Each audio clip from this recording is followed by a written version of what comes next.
Noting the time and presence of quorum, we'll call the Boxborough Select Board meeting to order. Since we are remote, I will do a roll call to announce who's present. Jennifer Campbell. Here. Les Fox. Here. And I am also, or folks is present as well. So then I will move to reconvene to executive session to discuss with respect to negotiations with non-union personnel, the interim town administrator and the fire chief per chapter 38, section 21A, subsection 2, strategy with respect to collective bargaining negotiations, the BPFFA, local 4061, Mass Cops local 200 and Mass Cops local 200A, and UPSD local 424M, unit MA division 125 per chapter 38, section 21A, subsection 3, and to reconvene an open session after completion of the executive session. Additionally, to note that the discussions in open session may have detrimental effect on the negotiating position of the board. So moved. Les, do you second it? I'll second it. Wonderful. Okay. Then we'll do roll call vote. Jennifer? Campbell, aye. Les? Fox, aye. And folks, okay. See you guys there. Okay. We'll see you over there.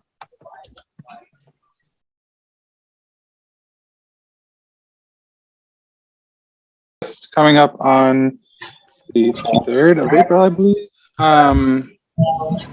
So I guess for the other announcements, we'll forgo those. And since I forgot to list citizens' concerns, we'll go ahead and do that in replace of announcements.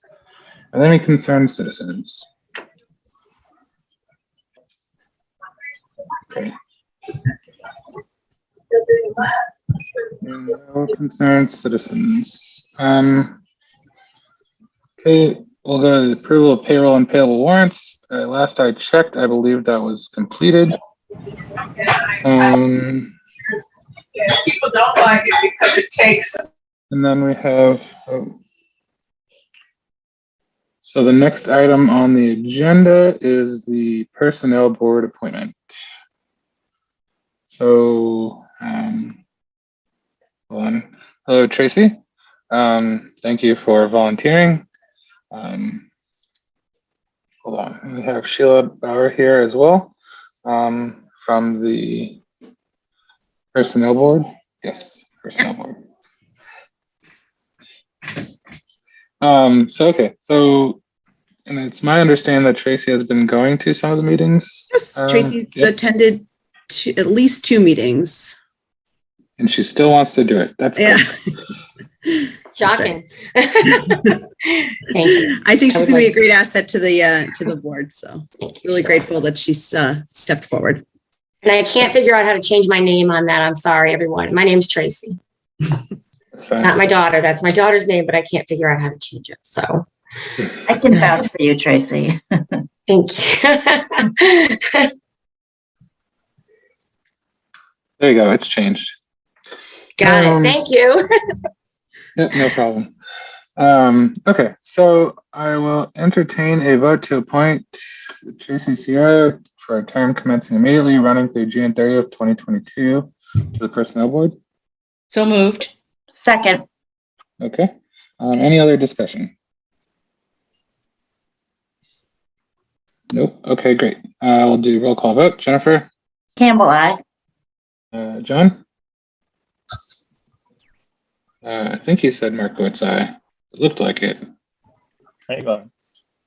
And now I can unmute. Markowitz aye. Les? Fox, aye. Diana? Sorry, aye. And folks aye. Thank you. And Thanks, Tracy. congrats. Thanks, Tracy. Okay. Now on to the personnel plan amendments. Would you like to take us away, Sheila? Yes. First, I believe I need to call to order a meeting of the personnel board and do a roll call vote of the personnel board.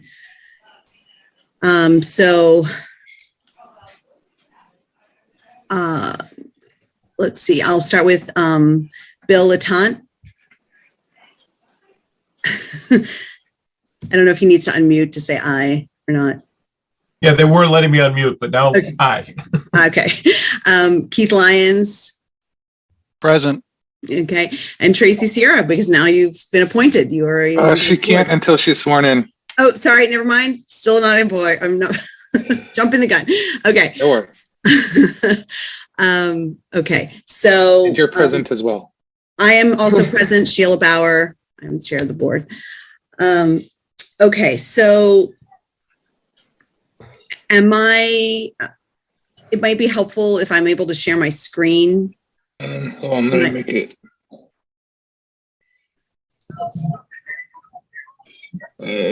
Can somebody promote Sheila Bauer to a co-host so she can share?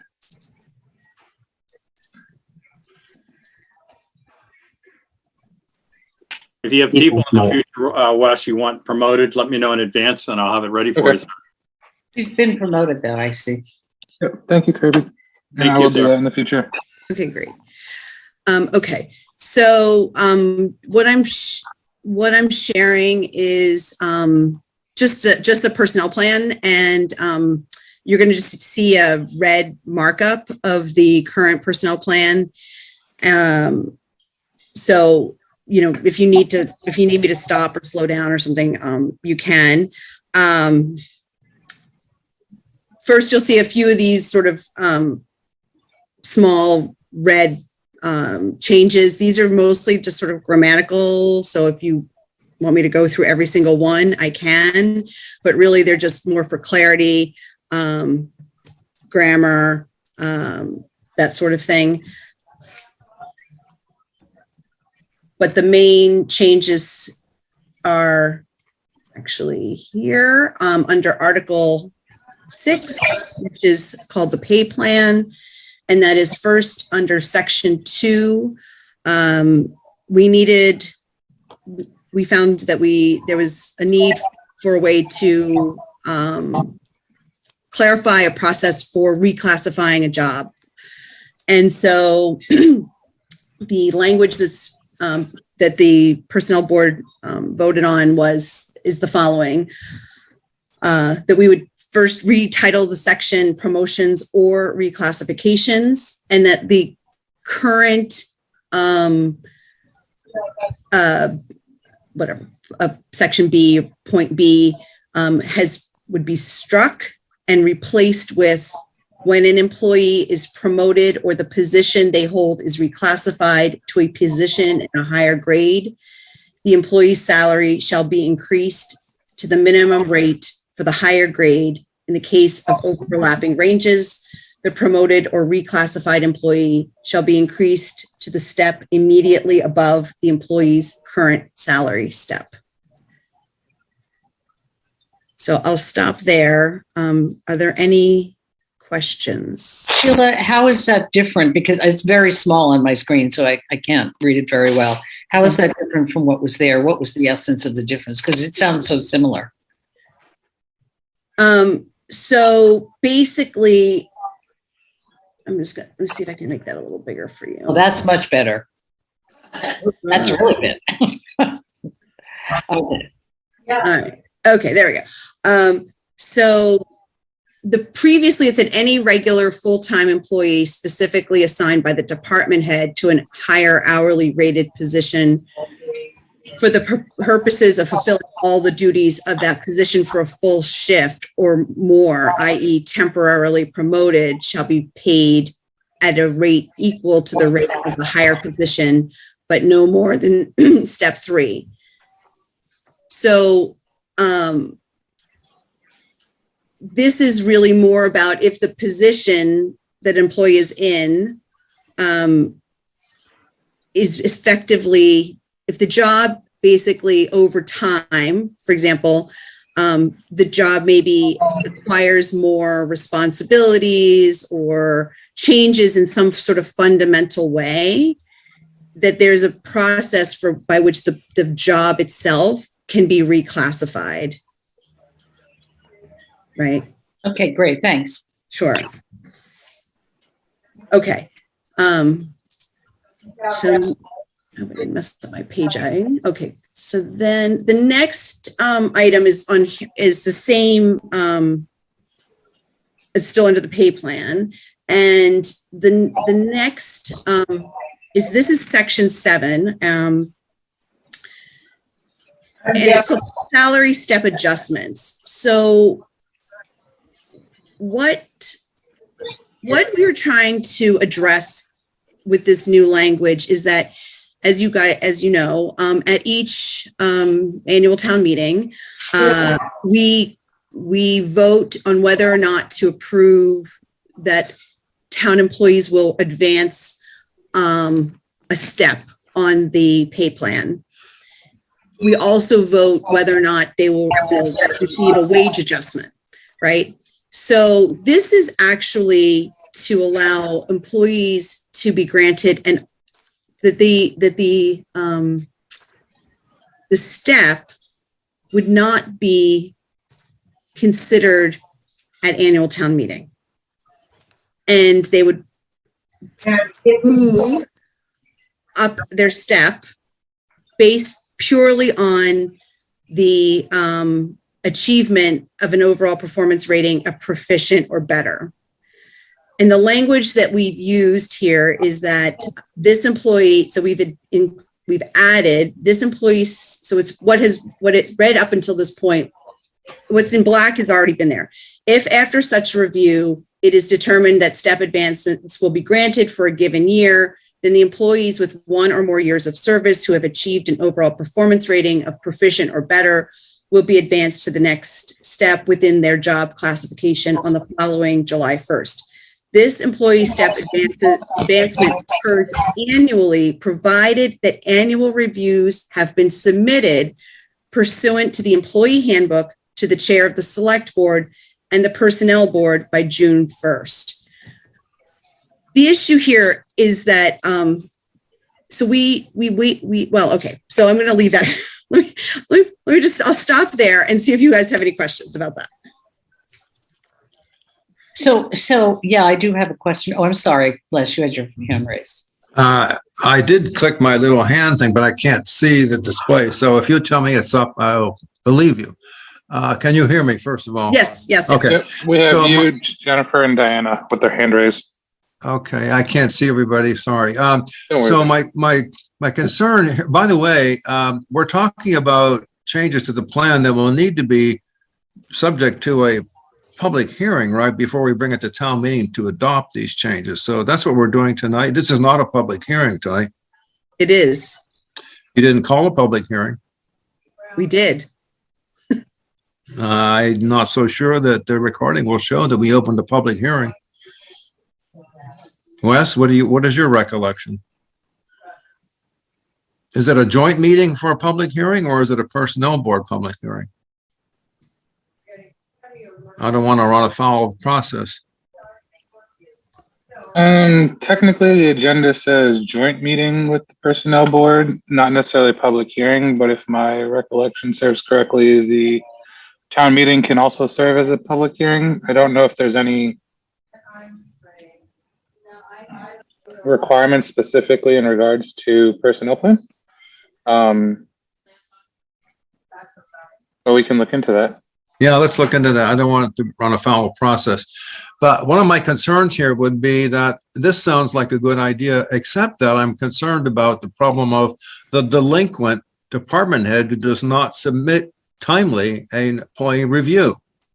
We've had that problem for years. I don't want to penalize employees because their department head didn't get their review in on time. So I'd like your thoughts on how you want to deal with that. Yeah, so we definitely discussed that. And that's why we added this specific language about providing an annual review that would be submitted to both the select board and the chair of the select board and the chair of the personnel board. And we felt that with that language, there's an incentive also on the part of the employee to essentially request that this is being done. That there's a little bit of pressure on both sides that there is a review process. The other thing is that if the personnel board would have the option to withdraw this in a year, a year or 18 months, if it seemed like this wasn't going to be able to be something that could be complied with. Yeah, I mean, I think it's a good idea to encourage regular employee reviews, and I don't want to penalize employees because their manager didn't do their job, and find some way to alleviate the pressure should that happen. I don't know what the answer is, but it could come up. It's come up in the past. Yeah, no, it has. Right? Right. Yeah, it certainly has. So, Yeah. Perhaps allow the select board to waive it in the case of extenuating circumstances or what have you. Or the select board would have to determine if the employee has met the proficient rating. Yeah. I don't, I don't know. Yeah. I don't know if that would need to be written into the plan. And of course, this refers to the employee handbook, which would then in turn need to be updated to reflect what the tool that would be used for the For deciding steps. for the review, The evaluation. Mhm. the evaluation, itself. Jennifer, Diana, then John.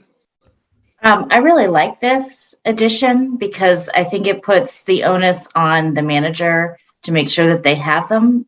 It's been a real problem with people not doing them. And then how are you supposed to determine if somebody's met their proficient guidelines if they haven't had a review in 3 or 4 years? How are you supposed to determine whether somebody it's legitimate to put them on an improvement plan? So this is great. And I share Les's concern that, we don't want to penalize the employees, but I'm not sure that there's another way to ensure that this gets done without putting it in there. So I really like it. Thank you. Diana? So it was hard for me to see all the other little edits that you had in the plan because it was so small. But we're moving towards a COO and a strong town administrator defined as the chief operating officer of the town. And the chief operating officer of the town has an assist from the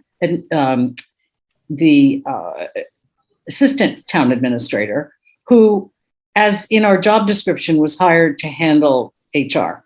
So I see these people being left out of this process in this wording.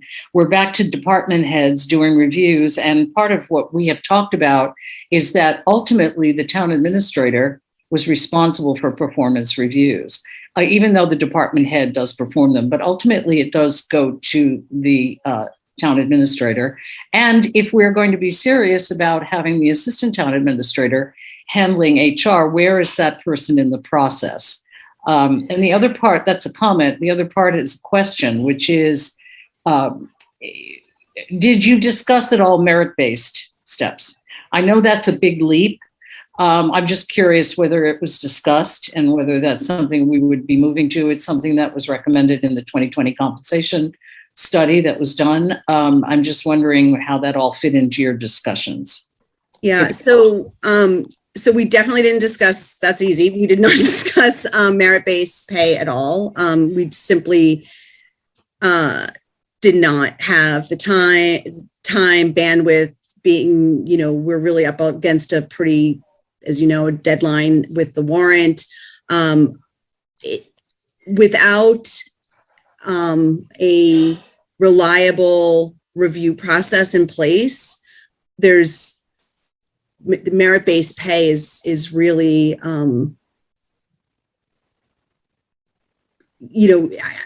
it would be very difficult to implement merit-based pay without a reliable review process in place. So that would be something, that would be a much larger discussion, I think, between, the town administrator, the assistant town administrator, select board, department heads, the personnel board. I don't think that is something that, what that would look like is so significantly different from what we have right now. That would take a lot of I think, almost workshopping. So to the first part of my question, has the town administrator's role been strengthened in the personnel plan? Well, the town administrator wasn't mentioned at all in the personnel plan. So this language, or this particular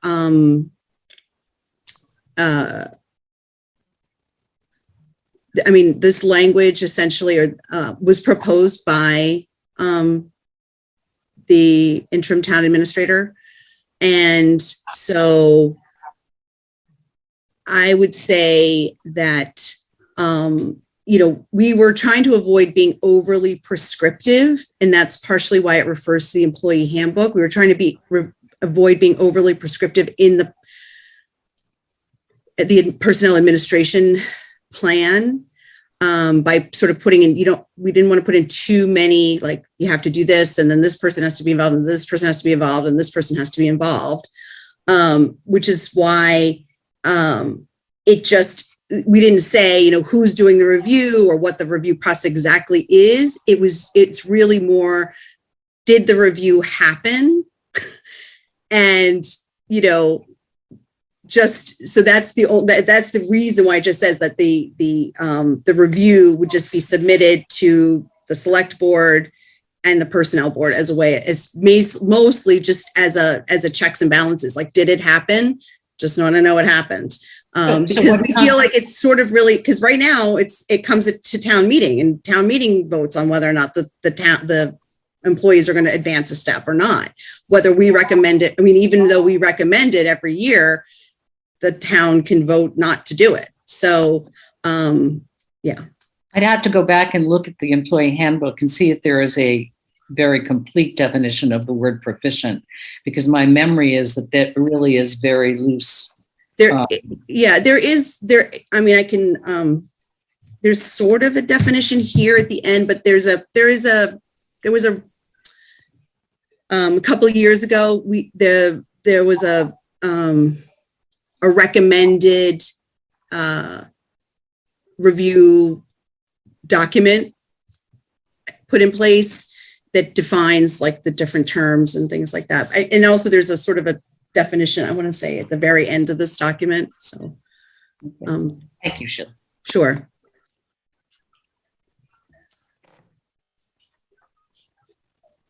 I don't know. So, John, did you still have a question? Yep. Sorry. John, you're muted. John. Can you hear me now? Mm-hmm. Yep. Okay, so the goal is to have the review happen. That's what you really want to have done, right? And so, to me, this is relatively simple. If you say to the department head that in order for you to get one of the components for you to get a proficient rating as a department head, which would impact your ability to get a raise, means you have to demonstrate that you've done a review of all your employees. Yes. If you haven't, you're not proficient. Okay? So there's the motivation for the department head to want to do the review. Mm-hmm. The next piece, the next part of that is for the select board to build into its calendar, maybe the first week of January, on our agenda, we specifically ask the town administrator, have you asked all the department heads to provide reviews of their employees? And if you have, when will they be done? If you haven't, why not? And when will they be done? That way, the onus from the select board is there to the town administrator, who has the authority over the department heads. And then the department heads are motivated because it impacts whether or not they are proficient, which impacts their raise. So I think that would be one simple way to get it done, where everyone's motivated to get it done. Just a thought. I guess the only question following up from that I would have is that if these reviews are done, like sent to the select board and the personnel board, do the reviews become public information, or are they still personnel records? Carter? You're muted, Carter. Apologies. Once they come to the select board and to the personnel board, they are public records, which would then have to be shielded under the exemption of a personnel matter. I think that there's a way, and the language still leaves the decision as to whether or not there's going to be a step every year to the town meeting and the select board. And that's what we're trying to get away from. I think there's a way to accomplish all this with a relatively minor tweaking of the language. Diana's concerns and Sheila's concerns about getting the reports done, and the board's concerns about making sure they do in fact get done. And the method that John describes is exactly the method I've used in other towns. When the department head is up for their review, they have to come in with the reviews of all their subordinates.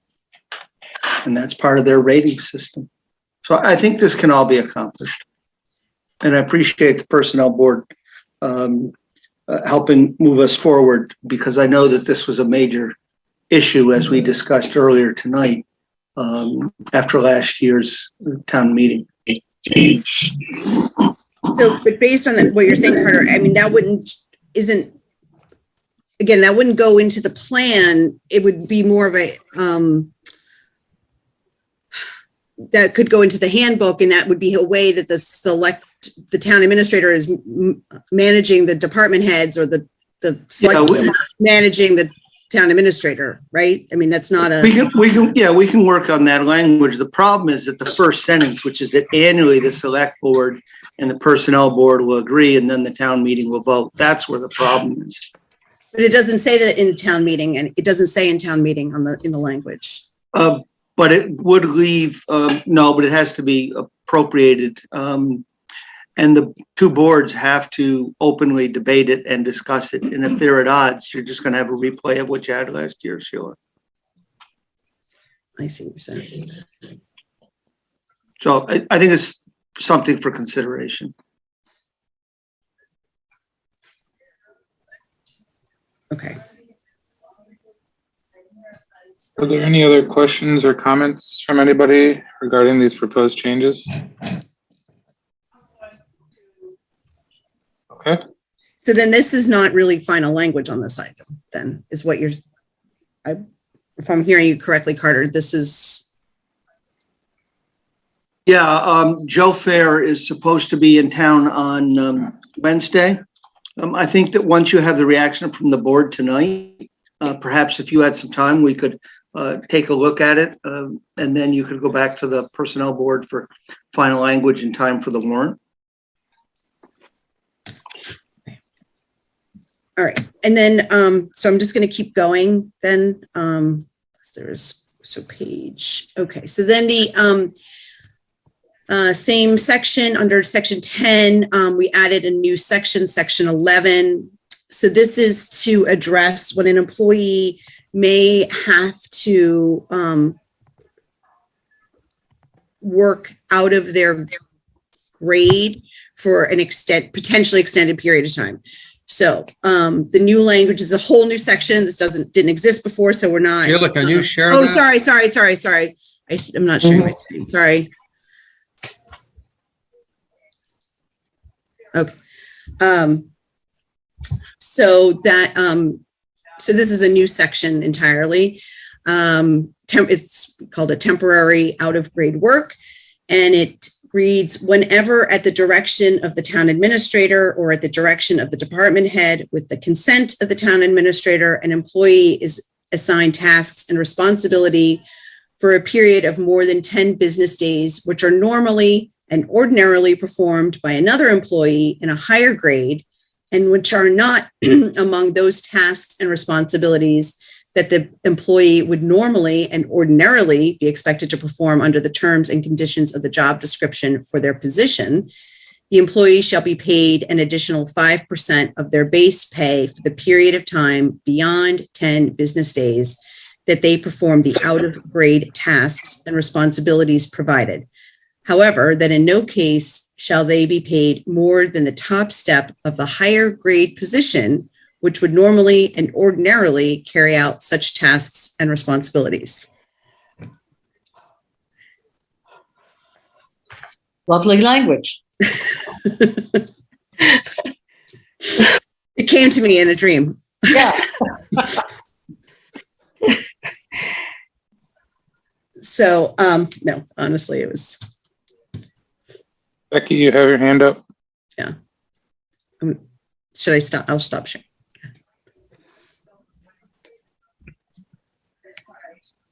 Yeah, I have a question because I heard Carter say that we should be able to get this in time for the warrant, but we have to write a recommendation. Sheila, do you have an idea when you'll have final language? So I know if I need to schedule an extra meeting. Well, so the personnel board meets again Wednesday morning. Okay. So by next Tuesday, the 29th, I should have a final version so we can write a recommendation then. I would think even sooner than that. Yes. Okay. All right. Thank you.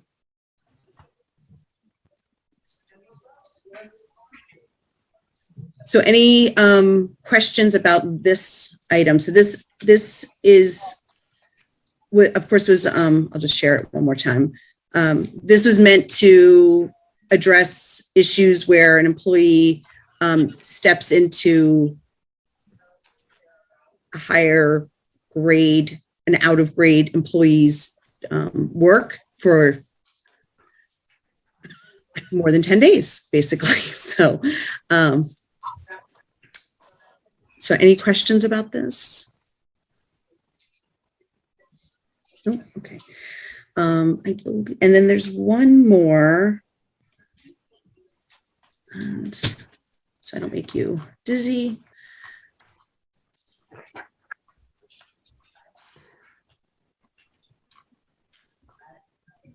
Okay, the next one is under leaves of absence.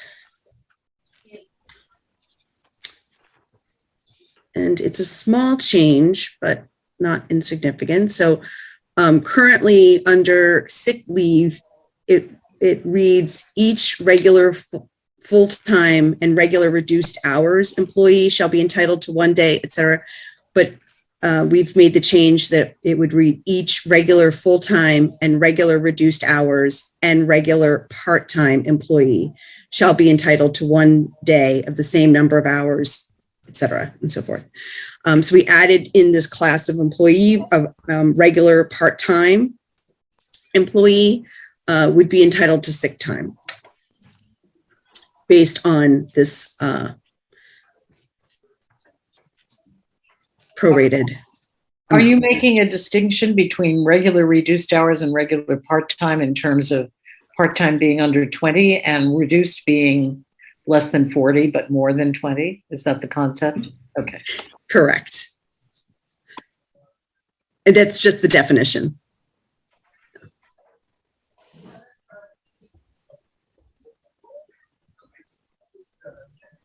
Yeah, I think that's good.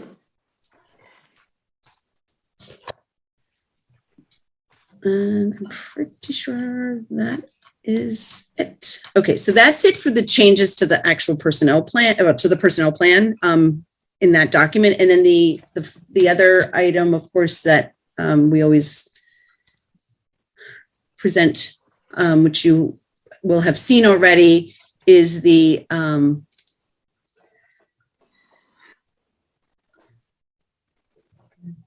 just pulling it up.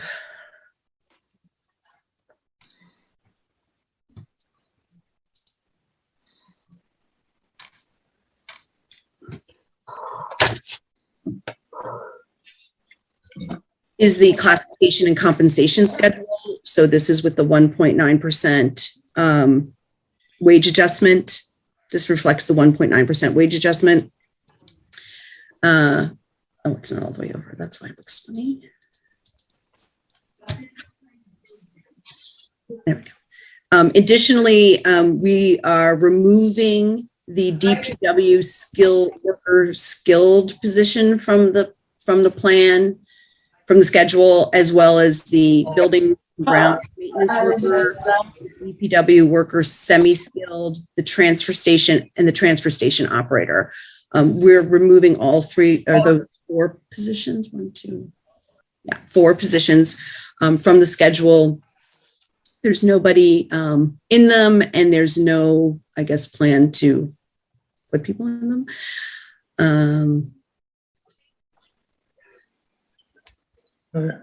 Diana? So the rest of the DPW classification is still in the plan, other than those jobs which are no longer, which aren't filled at this point. Because I know that Carter had some concern about, covering them. I know that we've been talking about contracts, but I'm not exactly sure. I know there was this discussion about whether we could technically cover them because they were in a contract now negotiation with the union, which hadn't been finalized. Carter, could you just perhaps, well, first of all, my question is, are the other members of the DPW staff still in the personnel plan? And Carter, can you answer if that is still an important thing to keep in there, given that we're talking about contract negotiations? I think we can, normally you would leave them in until you had the new contract. But given you don't have a fall town meeting, and we're certainly hopeful of achieving the contract quickly, I think we can achieve what we need to do by striking these and having a letter with the union to establish where they'll be paid. So they'll be paid in accordance with the compensation plan for the time being. I think we can work through something. I'll reach out to their attorney tomorrow morning to let them know. Thank you. Okay. The other thing that, so couple things. I'm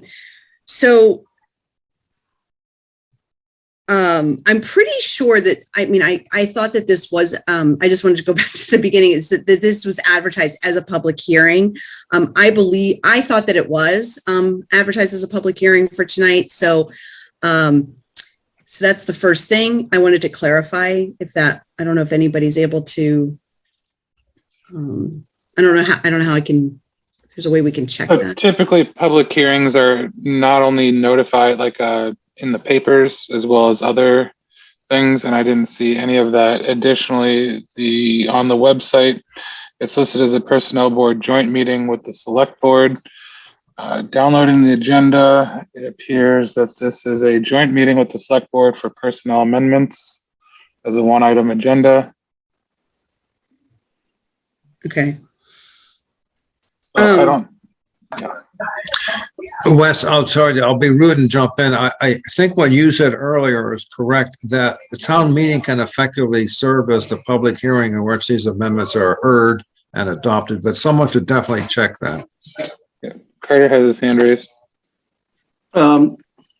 So there's no legal obligation for you to have a public hearing at all because you're not a civil service community. The night that, if you would like to continue that tradition, you can. The night that you're going to vote on the warrant, I don't see why we can't post that and simply take up the warrant article with the personnel board first as the public hearing. Yeah. And we can notify it as such. That way, I can send some, together with Joe Fair, some final comments to Sheila tomorrow. Her board can act upon them on Wednesday. You'll have them in time to get them into the warrant, begin that summary process. And the night that the finance committee and select board vote their recommendations, we'll post it as a public hearing for you. But there is no legal requirement for the same. Okay. So when is that meeting that you're talking about, Carter? Jennifer, I think we're talking about having one next week, the 28th or the 29th. We thought we'd have the warrant by then. Does that sound correct from the dates we were sharing today? Jennifer's having some technical difficulties. Okay.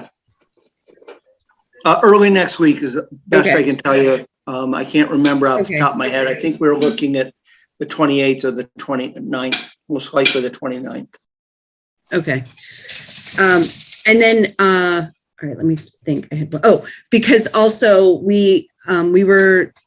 there are 3 job descriptions or 3 potential, 3 job descriptions that we received on Friday evening. So that personnel board is meeting on Wednesday morning to consider those and grade and rate and place those on this. So this on the classification compensation schedule. So we would be meeting to talk about that on Wednesday as well. So there would be those changes, those late changes made.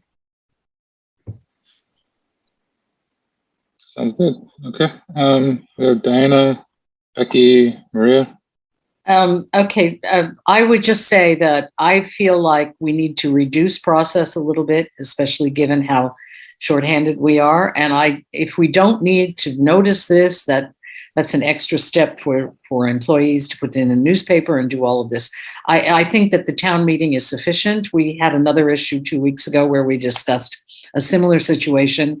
And I would say we have a biggest town meeting ever, as I said before, the biggest public hearing ever in the town meeting, and it's more than enough without having to notice a public hearing at the next meeting. That's just my opinion.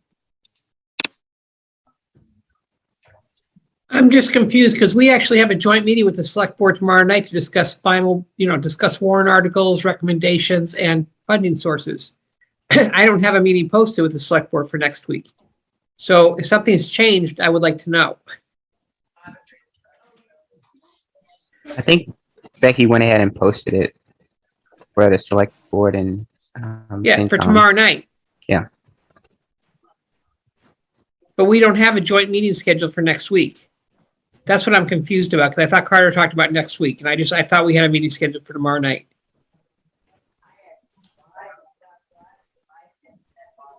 Yeah, so or Jennifer, are you back? Or Yeah, I thought we had a meeting scheduled for tomorrow night as well. we do currently. Hold on, I'm just looking. It's scheduled for the 22nd. Yeah, that's tomorrow's the tomorrow. 22nd.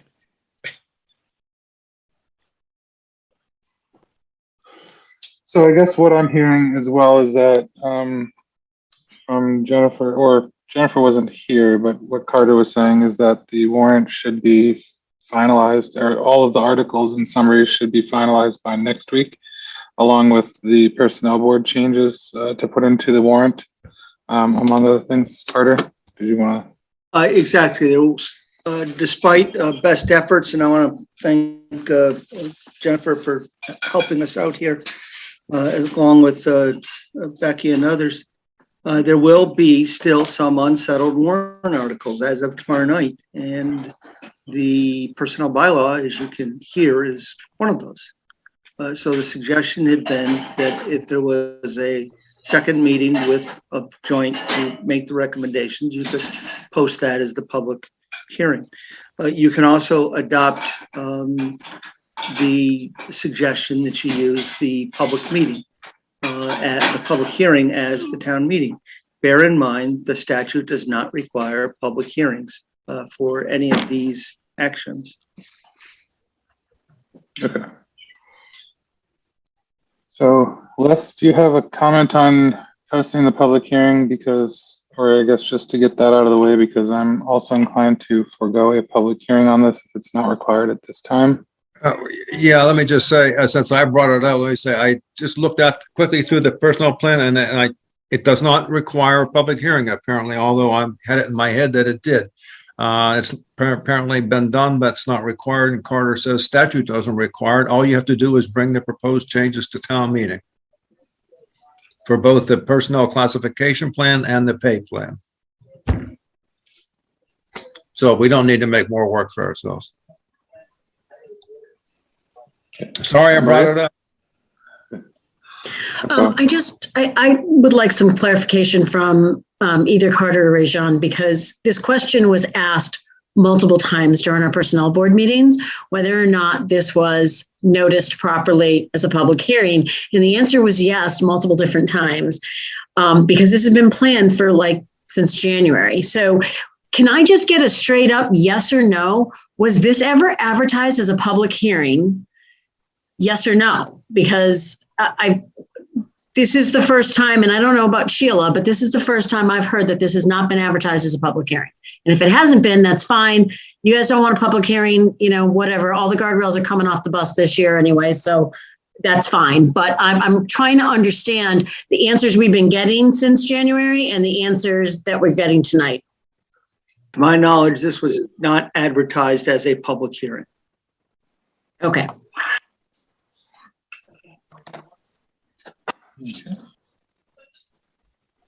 Okay.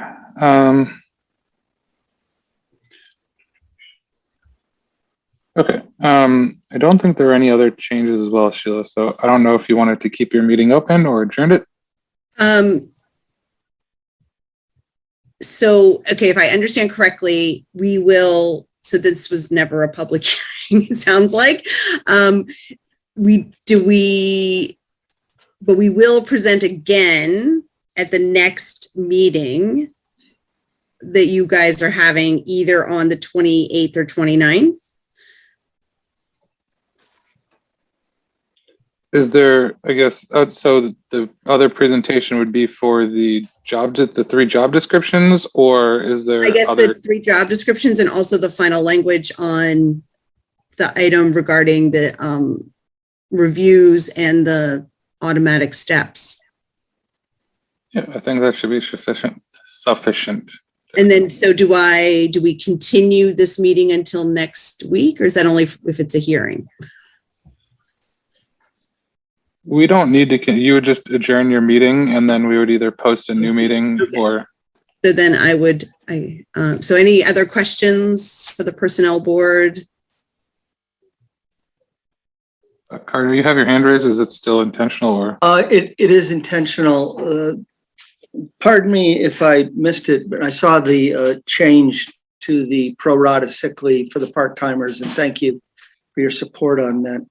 Had that been extended to vacation and holiday as well?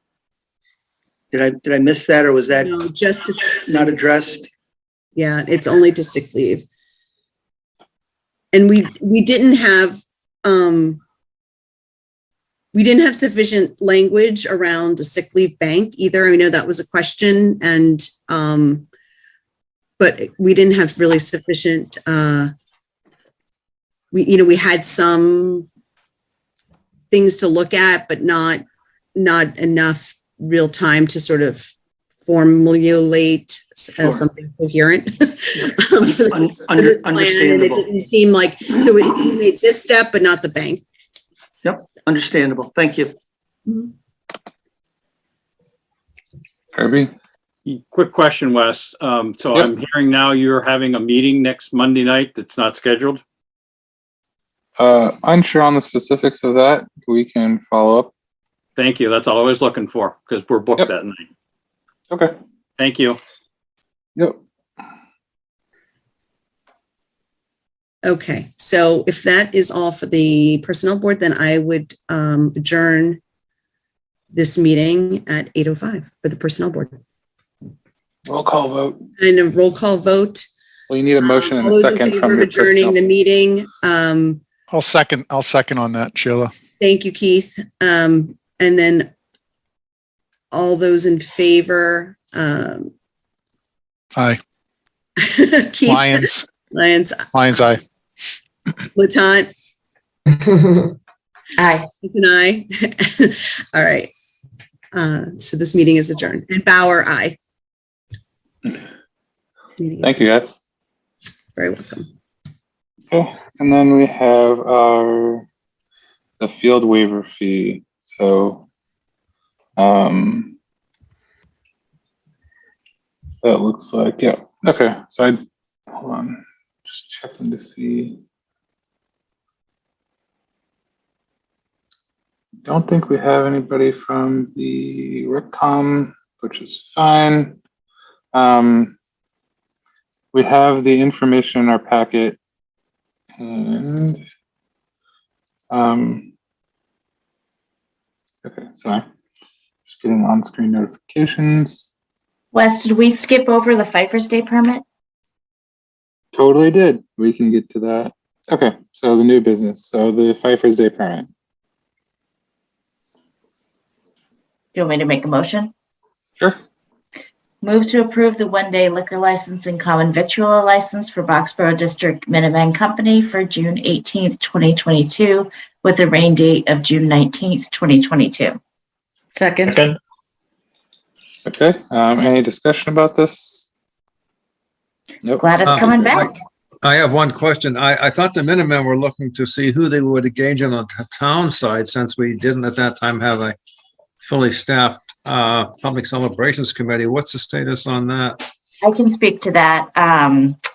So Sunitha Parvastu and Marissa Pekka from the, who are still within their appointed time, have agreed kindly to stay on board and to help with both Memorial Day and Pfeiffer's Day. And they are still looking for volunteers. They have been recruiting. And I just said, anyone who volunteers, we just need to get them appointed by the select board as soon as possible. Great, thank you. Mhm. Okay, seeing no other comments, we'll do roll call vote. Les? Fox, aye. Diana? Lepari, aye. John?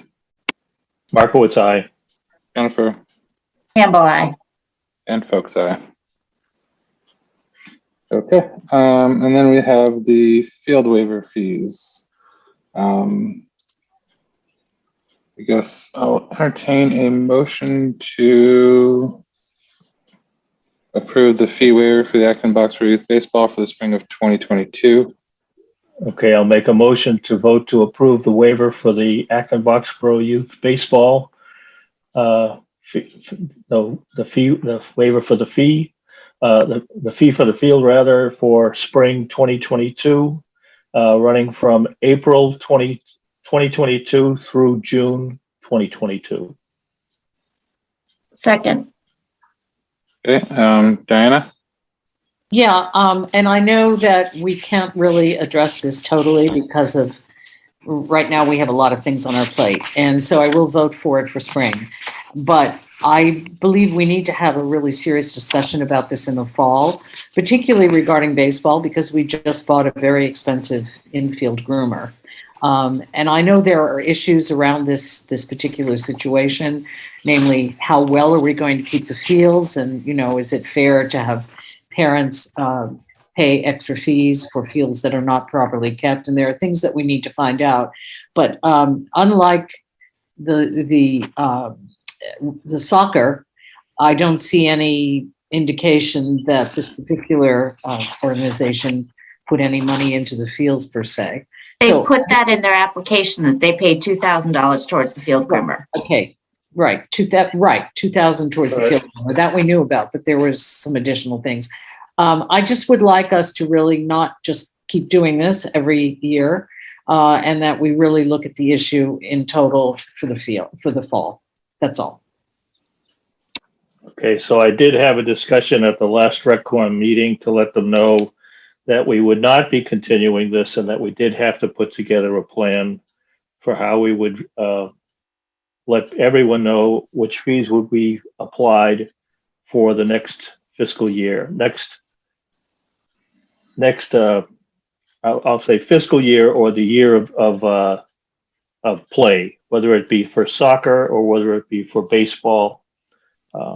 But right now, in terms of what this really means, is this really means the use of Flara Field, because that's the only baseball field that we have.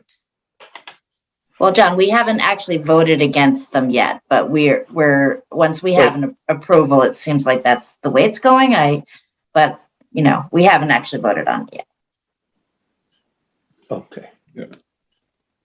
Plus, likely it would be better to have that conversation in the summer, because by the fall they are already applying for a field waiver fee. Well, no, baseball too. That's true. Yep. Okay. So hearing no other discussion, we'll do roll call vote. Diana? Lepari, aye. Les? Fox, aye. John? Markowitz, aye. Jennifer? Campbell, aye. And then Folks, aye. Okay, and we have Kim D. Hello, Kim. Hold on. Okay. Yep. You're good. Great. Thank you. Hello, everyone. I am the Boxborough Council on Aging Coordinator, Kim D. And I would like to we are requesting that we receive $7,500 of the ARPA funds to subsidize a supplemental transportation program called Go Boxborough. This will expand our services of transportation to medical appointments outside our current service area, time or availability of our current MART, which is the Montezut Regional Transit Authority van that we currently operate. And we'll be partnering with 3 different transportation providers, Gentle Arms Daily out of, and Flow Transportation and Destination Express. We'll continue to operate our MART van as is currently, and Rajan is sharing the breakdown of how these 3 transportation services will complement our MART van services. So we want to primarily offer transportation to medical appointments that we can't currently offer our residents, our seniors, any resident over the age of 60, and any 18-year-old adults with disabilities, 18-year-olds and over. So in this particular screen you see here, the MART services are first, and we operate Tuesday, Wednesday, and Thursday. The Go Boxborough programs will all be operating Monday through Friday, and they are all, of course, subject to availability. The differences between them are the Gentle Arms Daily is the only one that does provide wheelchair accessibility. The other 2 do not. But the 3rd, Destination Express, does offer some assistance in and out of medical offices where the Flow Transportation does not. So there are reasons why we chose to go with 3 different transportation services. And this is going to enable us to be more flexible with the requests that we have. On the fares at the bottom, we tried to keep everything as uniform as possible for all 4 transportation options. So we're going with the within the local area, which is listed in the section above this. How much is the fare? $1 one way, $2 round trip. Marlboro, $5 one way, $10 round trip. Burlington, 10 one way, 20 round trip. And then we're hoping to increase this transportation services to include Boston and Worcester hospitals, because that's where we do not provide any transportation services at all to those locations. The current MART van, what purpose for the rides? Does non-urgent medical and dental appointments, as well as other kinds of things like grocery shopping and other shopping, banking, and errands. The other 3 transportation services will only be for non-urgent medical and dental appointments outside of our local area. Can you go to the next page, Rajan? So in this situation, as you can see, most of the columns are very similar to each other. Again, opening up the possibility of having Monday through Friday services that we currently don't offer. And we will still continue to prefer 48 hours ahead notification to make reservations.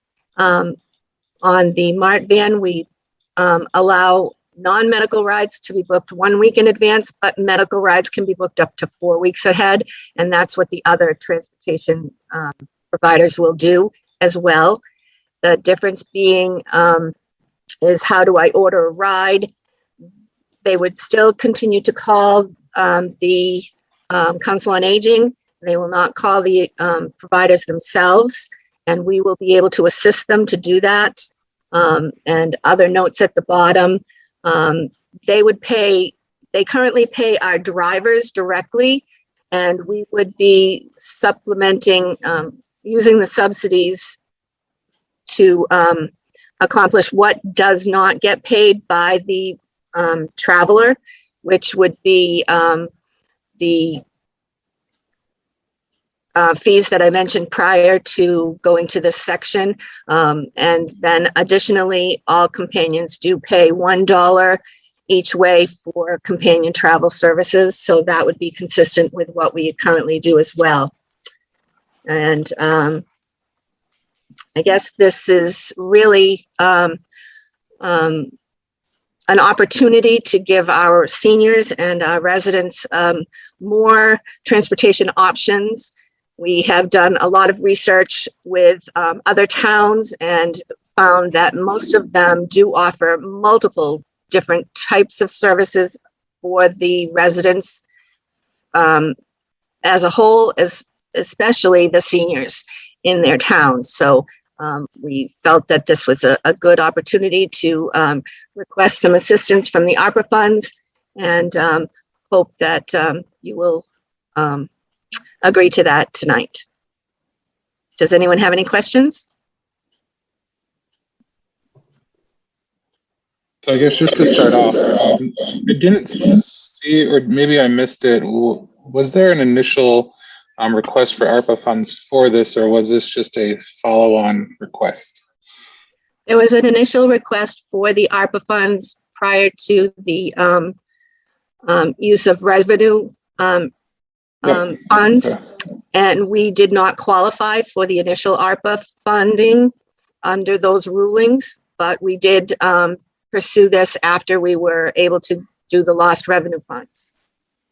Okay, thank you for clarifying that. We have Jennifer, Diana, Les, and I don't know if Carter's would shortcut some of these, or you're Fine muted. with me if he goes first. Carter, you're muted. I can't see my screen to unmute myself. You're good. Okay. You're unmuted. So this actually is approved. It is in your ARPA plan. But as we said the night that you approved it, we would bring projects back to you for either informational purposes or where we needed to have contracts approved. And so this is really sort of the presentation of the program that's ready to roll out April 1. And we wanted you to see how those funds that you've already approved would be expended. Okay. Thank you for that clarification. Jennifer, Diana, then Les. I just had a quick question. Thank you very much for putting this together. It's a great service. The fare that you referenced, that is the fare that the user pays. And then what you're asking for is to subsidize the paying the Ballots. vendors. Okay. Correct. Perfect. Thank you so much. Yes, the vendors are charging quite a lot of money, especially now since the gas prices have gone up. They also went up in their prices since I started this project. So I was very concerned about that. Only one of the three has done that so far. So far, so good. But yes, it has been a project that we've been working on, and find that we really hope that we can continue with these services. As you see, it's important when you don't have public transportation in your town. Yeah. Thank you. Diana, Les, John? Yeah, Jennifer? I'm really glad that Carter clarified that, because it was going to be my question. It seemed to me that it was something that had come up and I was vague about it in my mind. So I'm happy to hear that it was a proposal that we agreed to. Thank you very much for bringing this clarification. It would be good in the future if that's noted on anything that we're presented with, so we know whether it has been approved or not, and it's just a presentation. I'm sorry, I didn't realize that myself. So That's I did okay. realize that we had the approval, but I didn't know that was a technicality that we needed to present this as a presentation for you.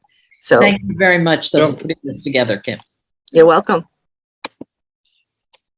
Les, and then John? Yeah, don't feel bad. I didn't know it either, but I'm very glad to find out all the things that we have been doing. I had never seen such a nice table laying out all the services and how we're providing them. So that's very good, and thank you for pulling that together, Dee. You're welcome. Thank you. Looks like an effort well worth doing. Thank you very much. John? You're muted. Hang on. Yeah, Dee, You're thanks good. for putting it together. Great program. It's great to see that we're going to finally do some more for our seniors. The question I have with the vendors that we've selected, is there a contract that we have to sign? What's the length of the contract? They have not required a contract from us, and we have not created a contract for them. So it is an at-will for both of us as far as that's concerned. We have been communicating, and they are willing to do just a statement of services and not have a formal contract. Okay, thanks, Kim. You're welcome. And I think that's great. And these firms also provide services to other people, Yes. other towns, I meant, other communities. Yes. Okay. Yes. All right, Kim. Kim, thank you very much. You're welcome. Okay. Are there any other questions or comments? Nope. Great. Thank you both, and Cindy as well, for joining us. Please do not feel obligated to stay on, but you're more than welcome to enjoy it along with us the rest of the meeting. Thank you, Wes. I'll mute myself now. Sounds good. Okay. Okay, so we'll move on to the next one. So we have the AB Acton-Boxborough Regional School District. I believe we have Adam here as well.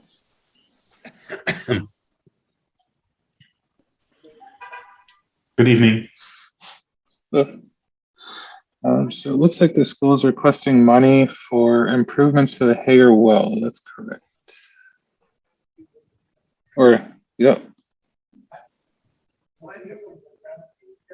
Am I reading that correctly? Okay. That's one of their requests, and that's the one request that is specific to Boxborough, since that is our well. Fair enough. Yeah. Okay, did you guys have any additional comments other than the memorandum, I guess? Or Carter, maybe? We have Adam. Oh, sorry. He can't unmute. Didn't know that I couldn't unmute myself once I muted myself again. I think what you'll see in the packet here is that Dave Vertolino, our finance director, sent a memo over basically highlighting the fact that particularly in the town of Acton, since they also understood the new calculation of the way that the town could apply for and receive funds under ARPA as revenue recognition. We received notification actually from both towns that there were some items that we had originally thought about requesting that wouldn't be qualified for ARPA funds. And as such, we wanted to come back to you all with sort of a revised look at what we saw as lost revenue from the district and assign some value to that lost revenue to give a better picture of what we saw as lost revenue, and additionally make some additional requests. You'll see in the memo from Carter that part of this was driven by the fact that Acton did not fully allocate all of their funds, and as such, we're trying to make we're trying to explain to them why we might warrant some additional funds from the Acton side, and wanted to just make Boxborough aware of that as well, since if Acton does contribute more funds, we wanted to make sure that those funds are used equitably from both towns and received equitably from both towns. So there's an increase in the overall request for funds, but then there are some specific Boxborough funds, Hagerwell being one of them. As we know, we had some problems with that earlier this year. From my understanding, the school district pays for about 75% of those costs for the well, which is managed by the town. And so it was our suggestion that we might put some additional funds towards the maintenance of the well to prevent some of the issues that we've had. And additionally, there were some other requests, specifically a phone system for Blanchard. That's on our capital plan today, but it's definitely something that needs to get addressed. So I think most of the rest of that is mentioned in the memo, but I'm happy to take any questions. Okay. We have Diana and then Les. Okay. My problem is that we have already appropriated our funds, and I just do not believe we can at this point, or should at this point, change that appropriation. Things may open up a little bit more next year once we see how the initial funds are distributed. But at this point, I would vote against any further changes to the way we have appropriated our ARPA funds, however meritorious those issues may be. We have a very limited amount of funds as compared to Acton. I know $1.7 million sounds like a lot, but in the scheme of things, it's really not all that much. So and we have borne a lot of the costs, 25% of the Hager well, we've had a lot of costs, extra costs on that score this year. So I just feel very strongly that we need to stick with our original plan. Otherwise, it's a very slippery slope going down line. We will continue to hear these requests, and however worthy they may be, we have to draw a line somewhere. Thank you. Les and then Jennifer. Yes, agree with Diana in general, but specifically on the Hager well, I just don't understand why the district would be needing such a large amount of funding increase to take care of the Hager well. We've already spent a ton of money last year taking care of things that had not been done previously. It just seems way out of proportion to what I have seen as our typical run rate for taking care of our part of the well, and we have been sharing it on the usual 85-15 split. So, you know, aside from the merits of whether we want to do anything at all, I'd like to see a much better breakdown of what is the justification for making such a large request for that particular line item. So, I mean, we could take that up at some other point. I talked to Ed Kukala, who's our DPW director, who's responsible for managing the well. He had not even known about this. So it seemed like a big disconnect. Yeah, I'll speak to the well in that I know nothing other than the fact that the district felt that there should be some funds put towards it. I would agree, Les, that probably JD Head, the Director of Operations Facilities for the district, should probably speak with Ed. I just, you know, I know that there's a significant cost that's borne by the district, and I think oftentimes the district isn't sure what is happening with the well other than they get a bill. So I think in general, it'd be great to have better coordination between the two on that specifically. As to the specifics of the fund or the request, I have no idea what was driving that action. Yeah, well, we've been talking about this for a long time. So let's have JD and Ed get together and talk about what is the plan and the cost accounting. I thought it had been all sorted out, actually. So I'm surprised to hear there are still questions. All right. So setting aside the issues of the well, because I think it would be great to get some more information on that. I feel that we really should honor these requests from the school. First of all, the school is our biggest asset in town as far as driving for real estate prices. And besides the fact that it is the right thing to do, it is our responsibility. Some of these things that are in there are things that are long overdue and that are very worthwhile for all of the people in this town, but especially for the children. And I will vote to support the school's request for not the well for at this time, because we need more answers, but for everything else.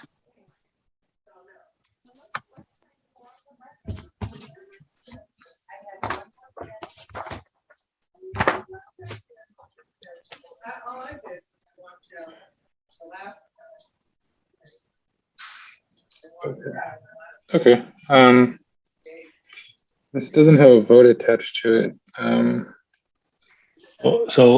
Wes, I just want to say that as an employee of the school system, I need to abstain. Well, there's no vote attached to this, so. Okay. Don't worry. Okay. Is there any other questions, comments, or items for discussion regarding this topic? So how will we be moving forward on this? Will we be putting it to a vote in a subsequent meeting, maybe with some analysis as to what the impact would be to the rest of the ARPA funds that we haven't appropriated them or allocated them. We've just made a plan for them. So what is the answer going to be to the school, and when will we have that? I guess a better question, maybe, or maybe not better, but another subsequent question would be, when do they need to know in regards to additional ARPA funding? Because we do have other items that are happening in town, and we do need to have some prioritization of this as it requires staff resources at town hall. And so it would either have to supplant other items that we've requested staff at town hall to assist with, or not. I don't know if we need to have it before town meeting or after. That timeline is unsure to me. But I think that in terms of determining priority, that may be helpful. Carter? let me say that first, when we moved to the lost revenue model, I was given very clear, very strict direction that only applications submitted as of that date could be considered, that there weren't going to be any late filings. This comes rather late. So the only way that you could give them more money is to take it away from other projects and reduce other projects or reallocate it in some fashion. Now, at this point, Acton has firmly committed the 1.5 million. You anticipate that Acton will give them another $500,000 in the second round. That's 2 million. Acton would have to come up to 2.125 million before you're at that 85-15 split. So I leave those thoughts with you, but the larger issue is what the chairman spoke of. Kim D, for instance, has spent considerable time putting her program together. The fire chief, when he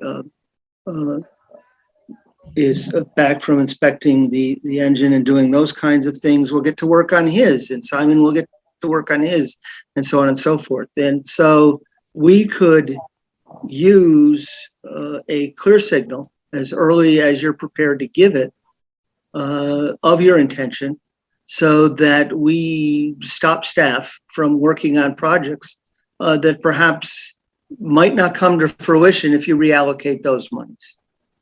Those are spare resources, and it would be a disappointment to the staff to get all the way through, get all their proposals and all their contracts ready, and then find out you were going to reallocate it. So sooner rather than later would be my request. Okay. Les, and then Diana.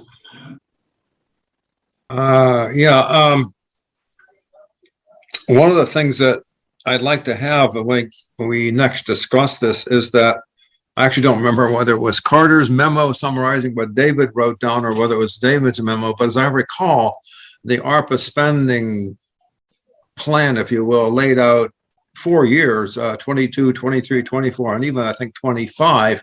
I don't understand what's being requested of us now, just the FY23 piece or what? So I would like to have that clarified when we again address this question. So just wanted to get that on the table. I don't understand it. Okay, thank you. What are the out years for? Yeah, I just want to speak to the fact that the Boxborough portion of this aside, a large proportion, over $2 million of this, refers to the special revenue, which is special revenue services that are supposed to be funded by participants. And I understand the concept that that special revenue was not being collected during the COVID years. Nonetheless, salaries were being paid. And so the ending fund balance is decreased. And I understand that the school wants to have strong ending fund balances to cover the potential services of the year going forward. But there are still some ending fund balances because I looked at the presentation in great detail. They're significantly smaller than prior ending fund balances, but there are still some monies there.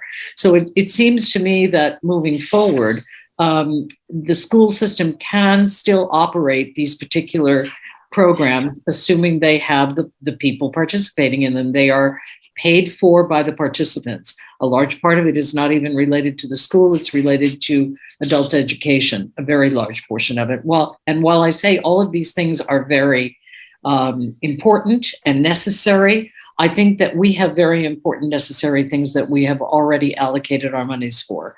So given the fact that this is coming at us late afterward, I do not want to see us taking money from projects that are equally as important, forgive me, but all these things are important.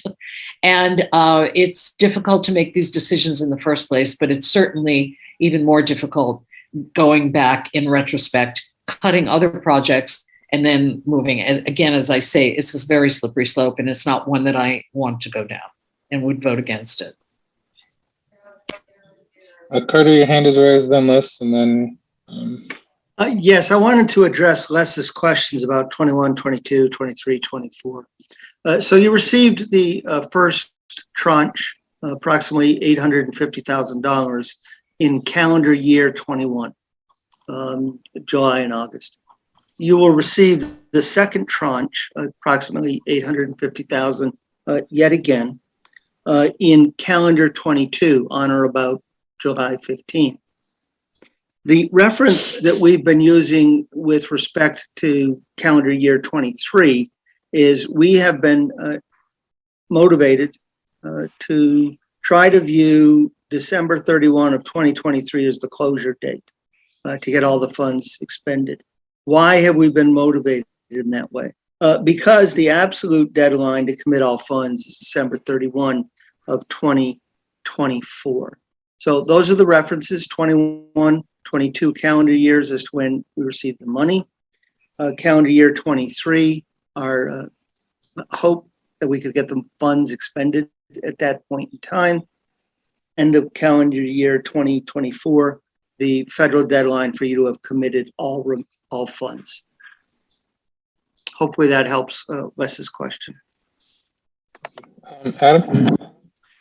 Thank you. I want to close by saying, I appreciate you all taking the opportunity to at least look at the request here. I would point out that, the school budget represents a much larger portion of the town budget than what we're seeing represented in the ARPA funds. We're close to 40% of the town budget, but we're definitely not seeing 40% of the ARPA funds.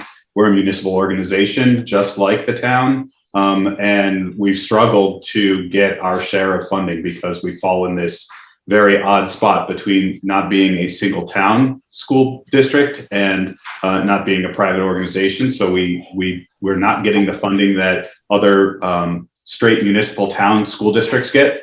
And then to respond to some of the revolving accounts, those accounts aren't there just to pay for salaries of the people providing those services. Those activities like extended day and community ed use the facilities. And in using the facilities, they consume resources of janitorial and electric resources of the district. And so what we've done in the past is allocate those resources that those organizations use to their budget. And therefore, we're seeing significant budget deficits over the past few years because we don't have the revenue from extended day and from community ed to help subsidize or cover the costs of electricity and custodial resources. The school district, I don't know if you saw our budget presentation, we're cutting 21 full-time employees for next year. Our budget moving into FY24 that we're planning on for next year is going to be equally as difficult. So, we're in tough financial times. As you all know, Acton is in harder times for them to be able to support the school district. So,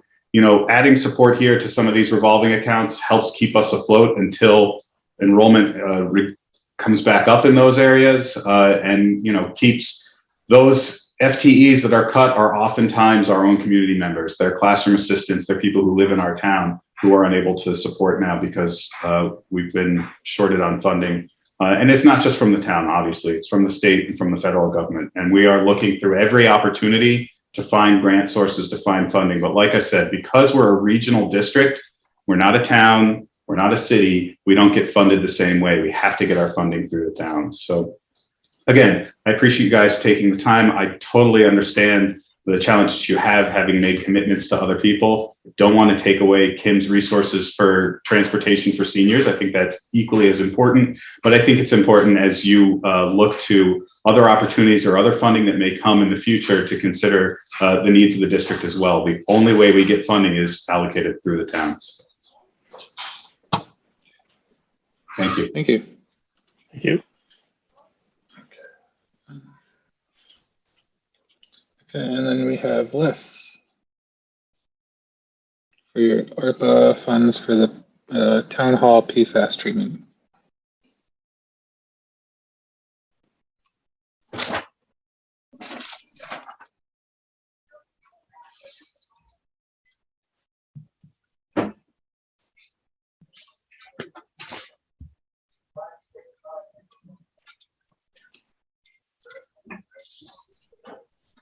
I'm sorry, Wes, the audio dropped out. Were you speaking to me? Yep. So we're moving on to the next item, which is the Okay, your item for your town hall PFAS. right. Did you want to throw up the article? I can just speak to it. So the town hall well is treated as a private well under the DEP rules. It's not a public water supply because of the limited number of people that it serves. It's kind of a strange thing because it is a town-owned property that serves the public, but it doesn't fit the definition of a public water supply. So it's managed as a private well, just as you would manage your own home well. But we're in a kind of a funny situation because we have a resource in the town hall that serves the public that's got drinking water where PFAS levels are much, much higher than the limits set by DEP. It's around 54 parts per trillion. The limit, the maximum allowable is around 20. So we found this out in August, I think it was about August, when the town tested a number of wells. We tested the Hager well, which is clean, has 0 PFAS. We tested the DPW well, which has some PFAS, but it's below the limit allowed by the state. And the town hall well is in a corner of the town or part of the town. Some people call it town center, near the intersection of Middle Road and Mass Avenue, that has, for some reason, a fairly high proportion of PFAS in the water there. It's been found in the church, as many people know. It's been found at the Carriage House condominiums up on Mass Avenue. It's been found in some properties up along Middle Road and quite a few private homes along Cobley. So the town hall well is not unusual in that sense because it happens to be in an area where we found high PFAS. So now we're in the situation of, so what should we do about that? We let DEP know that we had found PFAS in the well, and we actually are working under a sort of an arrangement or an oral arrangement where we are providing bottled water to anyone in town hall. We've been doing that for, I don't know, at 15 years by my recollection. So long, I can't remember when people actually drank the tap water. They didn't like the way it tasted, so we've been using bottled water for many, many, many years, long before anyone ever heard of PFAS. So in consequences, we don't need to actually change anything because what we are doing to provide town hall with bottled water takes care of what we're legally required to do about that fact. However, some people may feel a bit funny about washing their hands or being exposed to PFAS in the water and the place they work. And it's maybe more of a question of optics. How does it look if the town is not treating the well water where the town employees and the public may be exposed? So my original thought was that, well, we should go for an article at town meeting and explain all this and see if town meeting wants to support enough funds to put in a treatment system, much as the church is doing across the street. And we're working on getting a cost estimate for that. It appears that it would cost around $25,000, more or less. We don't know yet. Haven't got a firm quote yet. But then thinking about this, I thought, wait a minute. Isn't this what the Freedom of Revenue Recovery was supposed to give us in terms of using those funds to address important public needs? And my question was, how would we explain to a town meeting member who stood up and said, why aren't you using ARPA funds to do this? So that's my question for you folks. How do you want to proceed on this? If we are going to use some part of our ARPA allocation, it has to come from somewhere. As Carter just pointed out, we've already got a spend plan. It would have to be taken from someone else's plan to address this, or we could take it to town meeting as a straight article and explain all this. What do you want to do? Personally, I would be more inclined to take it to town meeting as a warrant article, as we've already stated, and for other organizations that we have set up these guidelines in terms of ARPA funding or this expenditure of the ARPA funds. But We have Diana and John that have their hand raised. So yes, I think we should take this to town meeting. We need to explain. The other question that I have about this, Les, is you and I have talked about the concept of funding that could come from the state or the federal government. I know that it's treated as a private well, but do you have absolute clarification about that? Because it is a municipal well in that sense. It's part of town hall. It's not a private residence. No, it's a private well. Considered a private well. So it's not available for any funding whatsoever from the state? I'm not aware of it. There may be special programs out there, but I just don't know about them. This came up, for example, in the private well PFAS testing program that DE ran. And those folks who found that they had PFAS at levels they might want to treat would be able to go out and pursue such funds, but I'm not aware of anyone actually doing anything about that. It gets complicated. I think that is something that needs to be discussed. The question that I have is whether this is absolutely urgent at this moment.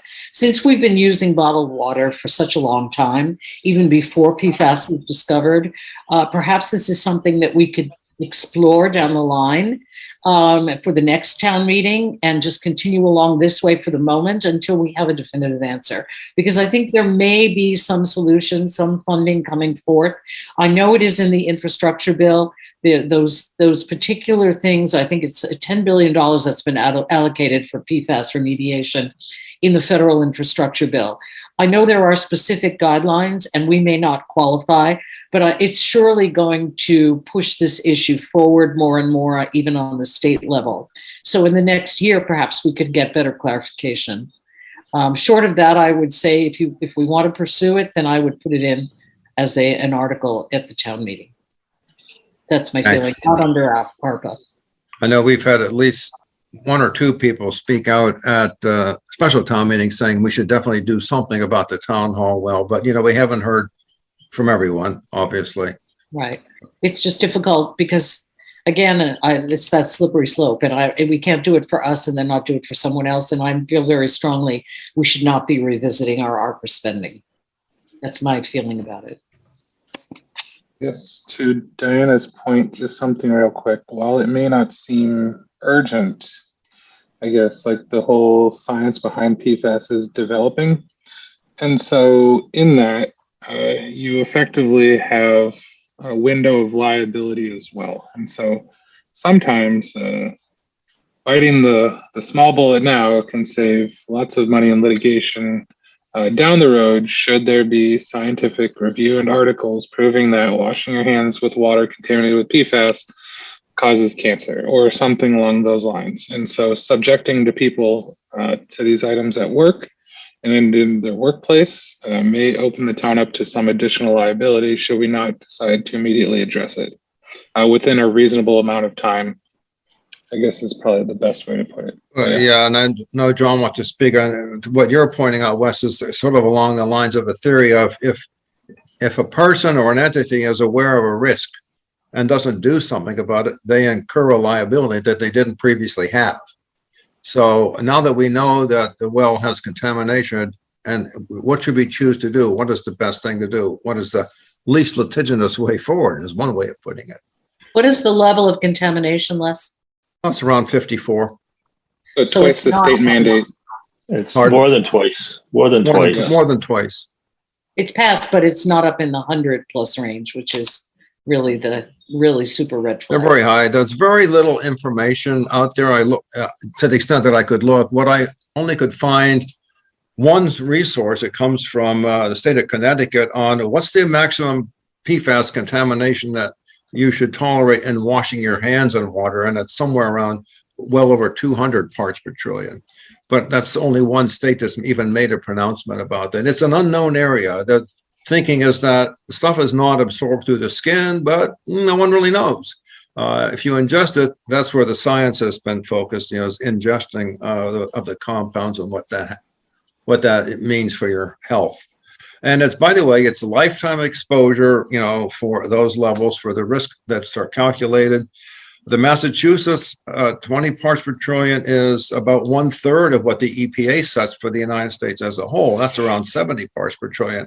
So the state has taken a very conservative line on what is safe or tolerable for this ingestion of these compounds.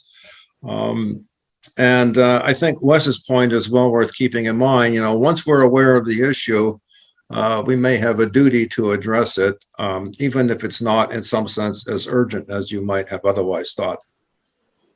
Yeah, we have John and then Jennifer. Yeah, so Les, I applaud you for taking this on. I would prefer to see this as a separate warrant article. For many of the reasons that we discussed earlier about, we've already determined for the most part the major areas where we expect to be allocating our ARPA money or actually spending it. And this would be a one-off. And if we said, well, we're doing this because a select board member has decided to do this, that just doesn't look right.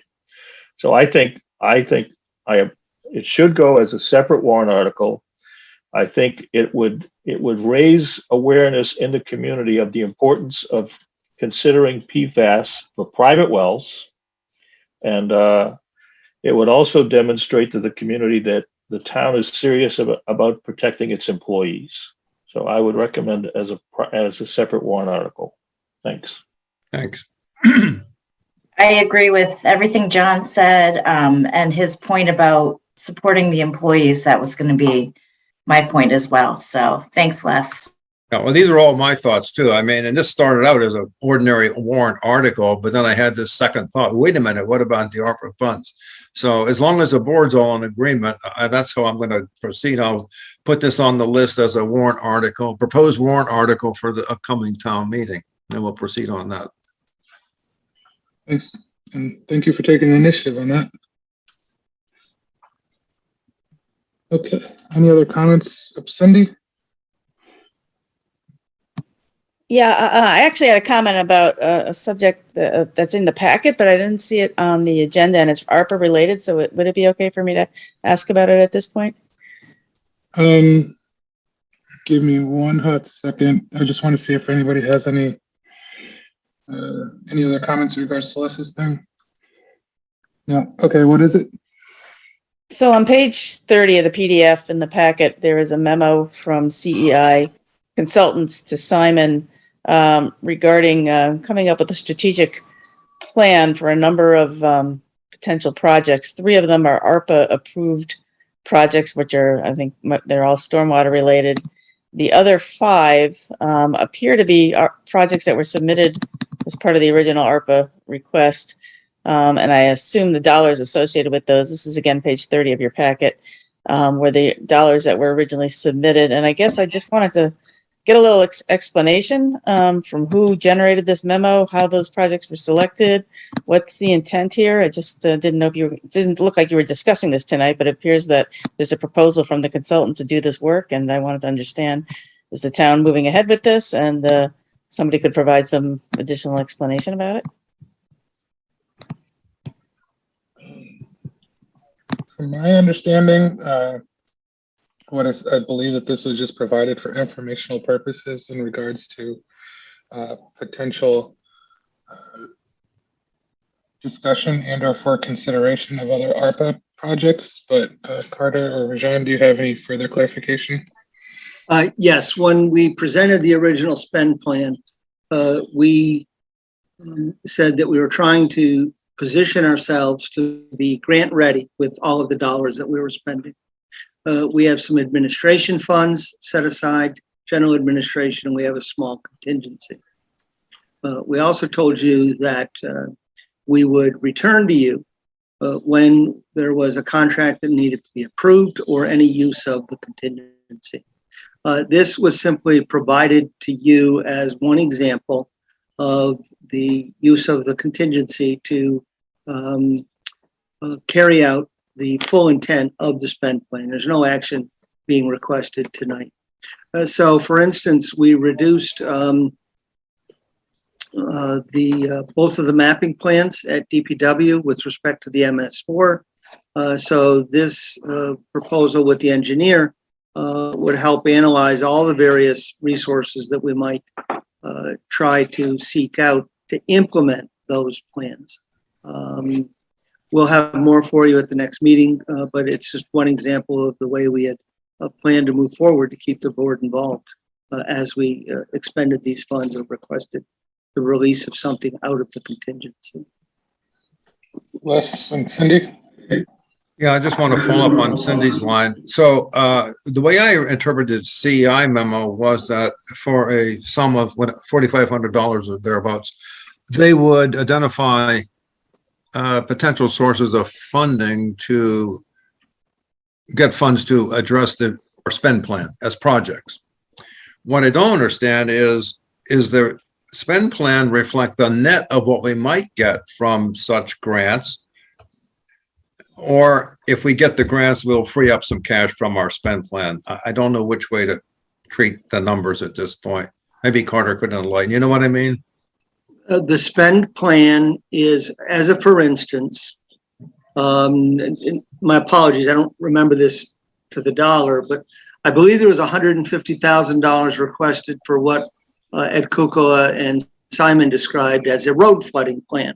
Right. And if I recall correctly, we reduced that to $100,000.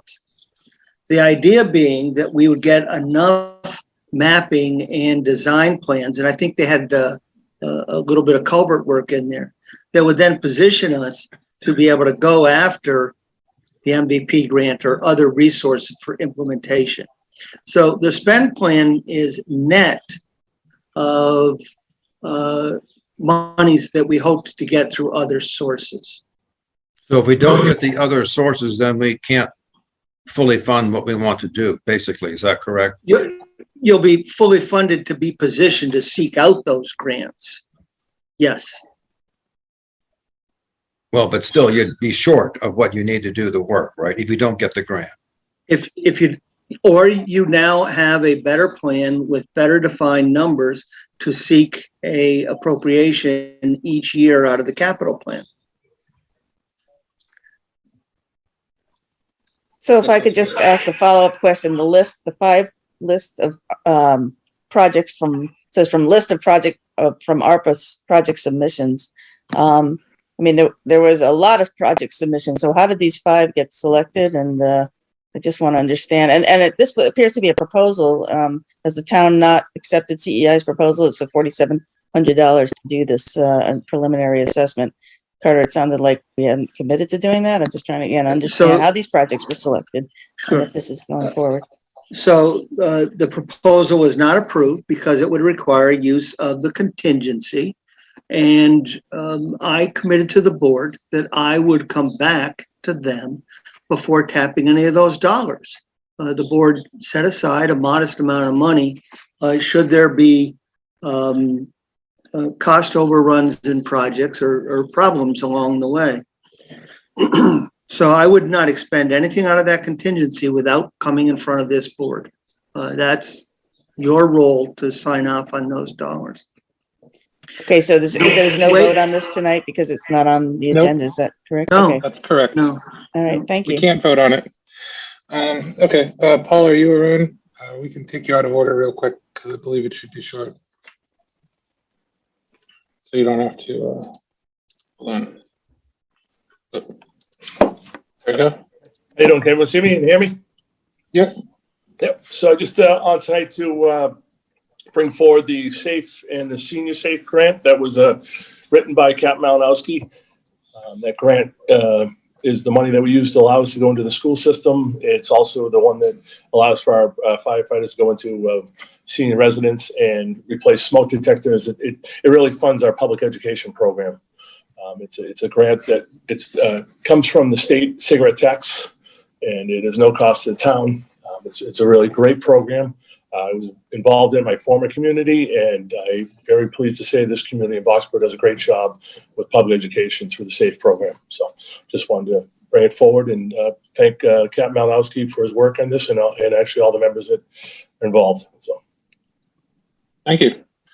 And just to clarify, a lot of the Senior SAFE grant, these are like the little lock boxes that go on people's houses and other items as well, like stair treads, so people don't fall. And smoke detector, like replacing and that kind of stuff, as well as other information. Exactly. Yeah, we offer a lot of different things for our senior members in town, along with our regular residents. So it's a valuable program, and just wanted to bring it forward to you. So Thank you. Diana Lepari, your hand is raised. Yes, I'd like to make a motion to approve the two following grants. $1,675 for student awareness of fire education, the SAFE grant. Do you mean $3,675? Oh, yes, I'm sorry. 3,000. It's okay. It's been a long night. 3,000, it's very small print on here. $3,675 for student awareness of fire education, the SAFE grant, and $2,550 for senior SAFE grant for the fire department. Second. Any discussion? Nope. Okay. We'll do Just roll great call work. vote. Diana? Lepari, Jennifer? Campbell, I. John? Markowitz, aye. Les? Fox eye. And folks, aye. Okay. Thank you. Thank you very much. Thanks, Yeah, Paul. Have a good night. You too.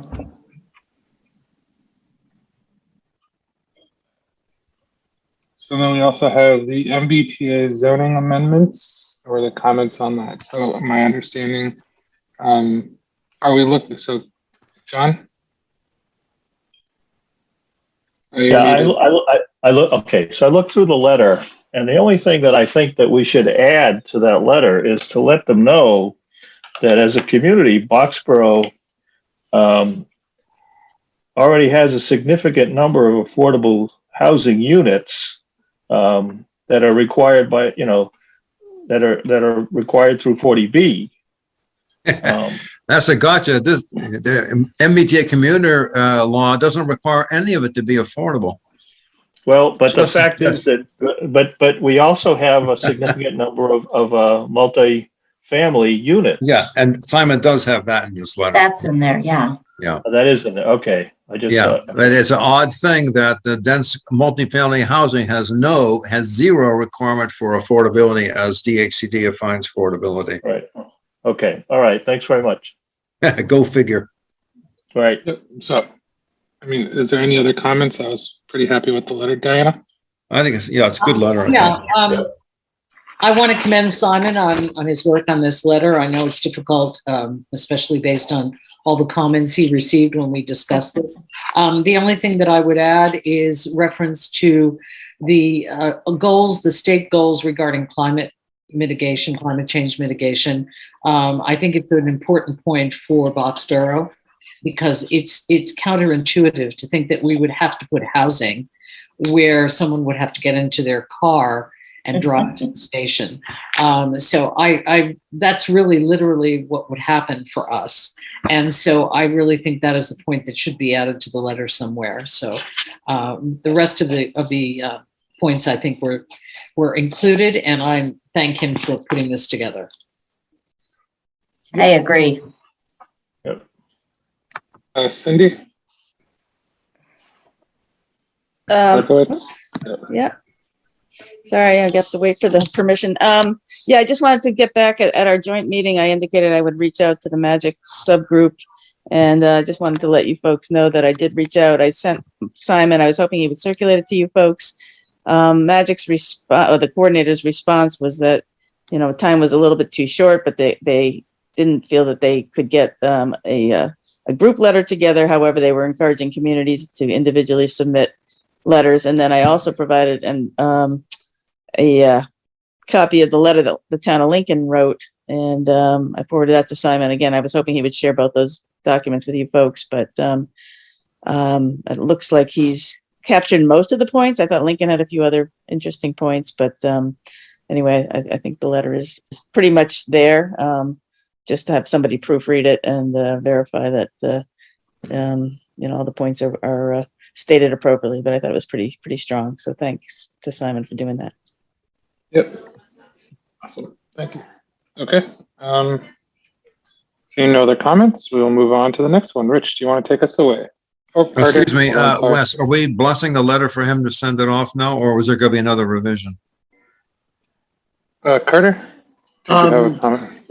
My request would be that, subject to the addition of the point that Diana has raised, in concurrence by the planning board, that the chair be authorized to sign this letter on behalf of the select board. So move. Is there a second? Second. Okay. Cindy, you have. Yep. Yeah, Cindy? sorry. The planning board has not voted on this letter, on the language in this letter yet. We are meeting on March 28th. So my assumption is if we can have the letter discussed that night, we should be able to hopefully give it our blessing or make any additional tweaks to it to be submitted before the March 31 deadline. Yeah. So we have the motion on the table. Any other comments? Okay, we'll do roll call vote. John? Markowitz, aye. Jennifer? Campbell, aye. Les? Fox eye. Diana? Lepari, aye. Carter, or not Carter? Folks, aye. Okay, there we go. There's just like the whole second row, and I was like, oh wait, nope. Okay, so yeah, so Rich, thank you. Yeah, hi Wes. So thanks for Carter for including me on the agenda tonight. This will be a fairly short discussion. I'm not looking for any action on the part of the select board, or I don't believe we need any approval tonight. This is for your awareness and something that could potentially be coming forward here over the next couple of months. This has to do with a potential grant request. And we'll talk a little bit about what that grant request would be for, but fundamentally to advance town center and to advance a village district in Boxborough. If you go to, Rajan, thank you. If you can go to the second slide, and what I want to do is just make, it's PDF. I just want to make this board aware. So this is all under mass development, now has a one-stop for growth, which is really a consolidated way that, and it's a new process for accessing state grants. It's all under a single portal where communities, not nonprofits, but interested parties, could be an authority or something to that extent, can apply for housing, or I'm sorry, for grants. And it comes through whether it's Mass Housing, Mass Works, Housing Choice, Massachusetts Downtown Initiative, Community Planning, all of the grants that are traditionally available through the state now come through Mass Development One Stop for Growth.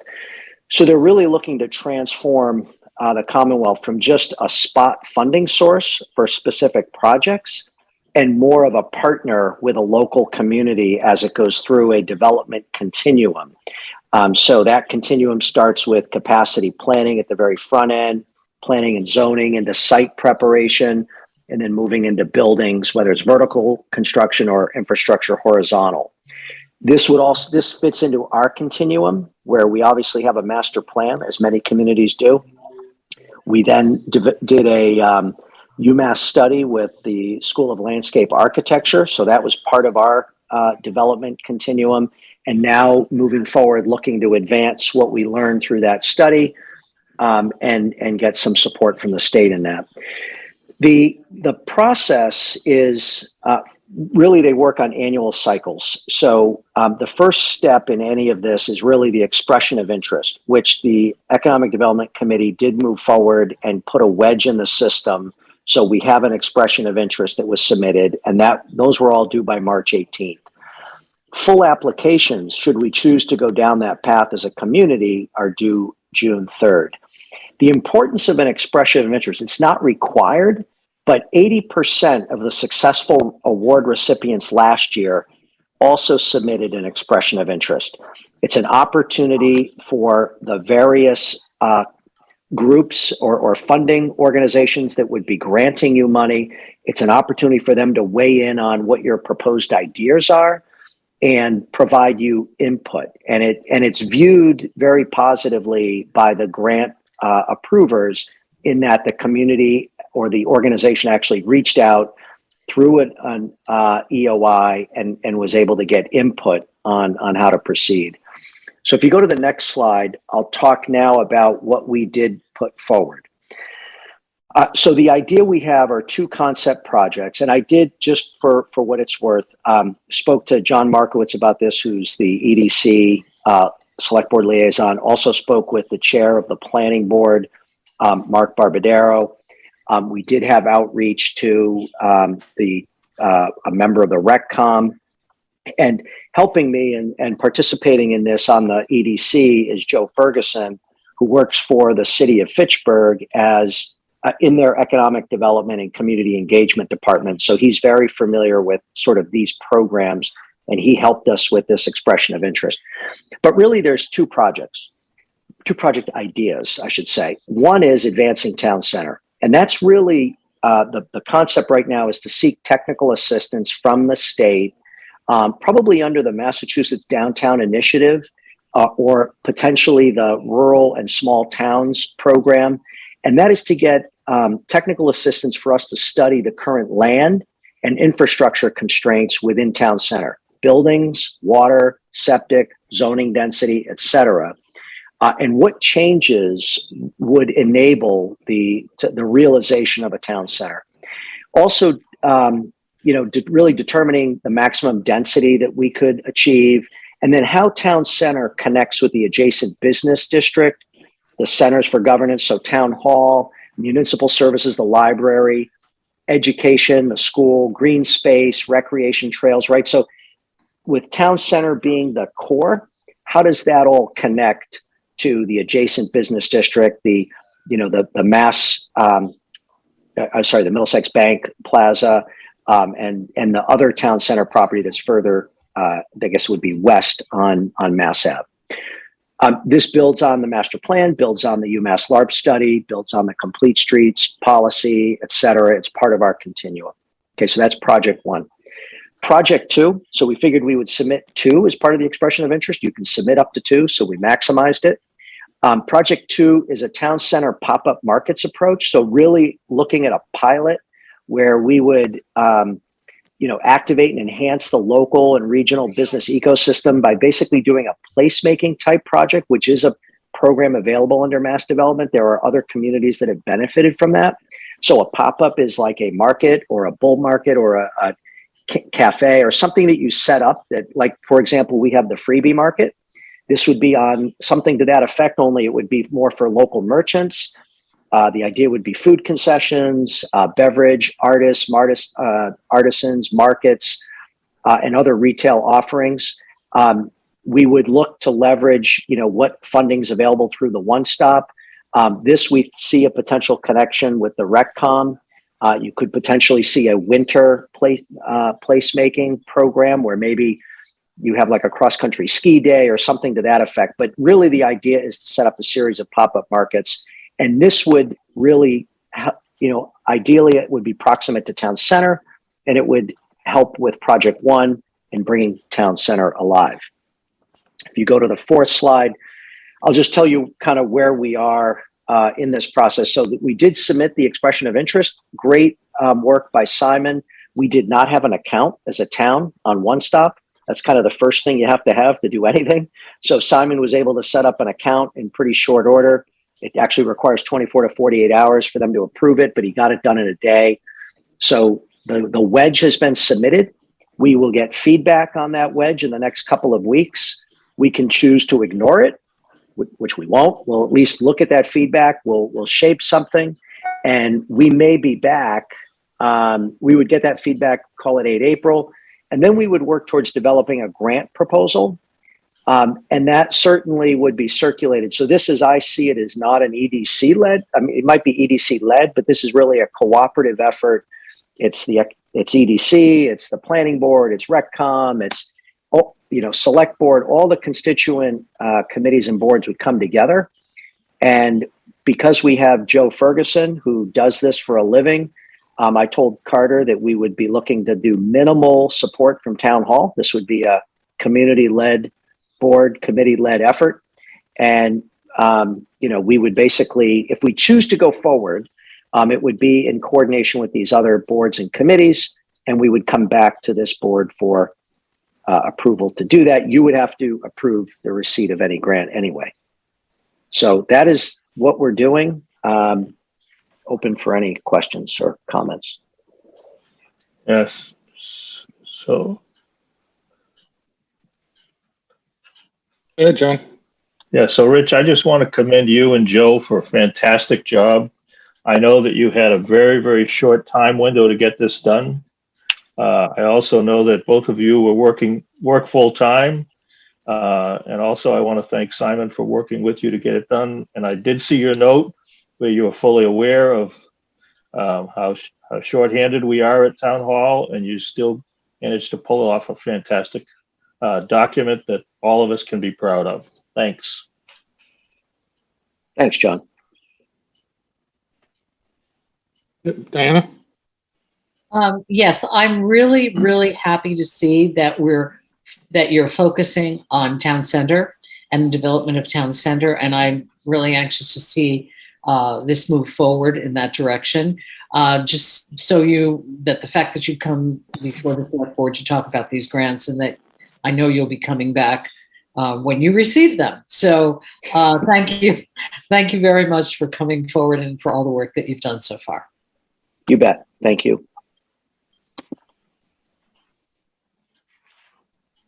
And without spending too much time, I'll also echo the good work and thank you for the presentation as well. Thank you. Appreciate the support. Are there any other comments, questions from the public and or other board members for Rich? Okay, thank you, Rich, and have a wonderful night. You're welcome to stay on, but that's up to you. Okay, so now we will get to the acceptance of A50 Taylor Farm Road from Glenn Koff from Meridian Homes. Carter and or Rajan, did you want to provide some back or less? Are we proposing to accept the gift of land? That is what is in front of us today. Doesn't that require a town meeting vote? Okay. So if you accept it as conservation lands, it does not require a town meeting vote because the Conservation Commission has so voted. I think the question becomes is what value does it have as conservation land? And frankly, the only real value to the community that I can see is that you don't have drainage easements over it right now. So you could accept it as conservation land because we do have interest in formalizing our drainage easements wherever we can. Or you could put it on the town meeting warrant, accept it as town property, and then after you've arranged for all the easement language that you want, dispose of portions of it to abutters. Yeah. You may recall about, I'm sorry, I didn't mean to interrupt, but you may recall about, I don't know, perhaps 6 weeks, 2 months ago, you confirmed the acceptance of some land on Depot Road parcel because it abutted other town properties. That was for conservation, correct? Correct. So, and they had given us an opinion on that. So we would likewise need an opinion from the Conscom on that if we wanted to go that route, I presume. I thought that was in the packet. It might be, I didn't see it.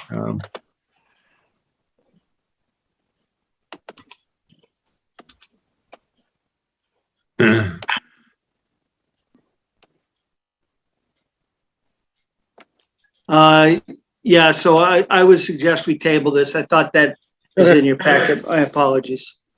No worries. Moving on. We'll go to the Wellbeing Committee. Liz? Oh, hi. Thank you, Wes. I am here on behalf of the Wellbeing Committee. It's a little less. I just noticed we were on the agenda, so I don't have any slides to share, but I guess, no problem. Thank you so much. The Wellbeing Committee has, for the past couple of months, been talking about how to make our meetings more effective. We brought in, we had some discussions with Nancy Settle Murphy who is a local Boxborough resident and also a management consultant who specializes in meeting management. She is offering an hour of her time to provide a Zoom training. It's tentatively called Managing Dysfunctional Meeting Behavior. But the objective is it's geared to board and committee members, particularly chairs, but because, our chairmanships, rotate pretty much annually, we think it's important to get as many board and committee members this training as possible. And it's to give them tools through some role play and some other just various scripts that trying to identify some behaviors and outline strategies to deal with these behaviors. To after people, once they've had this training, will have some tools to better deal with the person who is being too loud or perhaps dominating the conversation. Because the idea is, we want our meetings to be productive. We want anyone who has something to share to feel empowered to air their opinions without being denigrated. And I think with her expertise, I think this training could be really valuable to everyone. We'd like the select board sort of support for this, just because you are the appointing authority for most of the boards and committees, and I think it would be helpful in getting participation. So we're thinking maybe April, but that's still to be determined. My only request would be maybe after town meeting, because then you also have the newly appointed members as well. And then Sure. It doesn't cause overhead for scheduling the Zoom meeting, etc. But I'm fully in support of that. Jennifer and then Diana. Yeah, thanks, Liz, for bringing this up. Nancy is a perfect fit for this. And I also wanted to thank you guys for the article that you wrote for the Bee about, just general behavior. I thought that was just a really nice reminder to all of us. So thank you. Well, thank you for reading the Bee.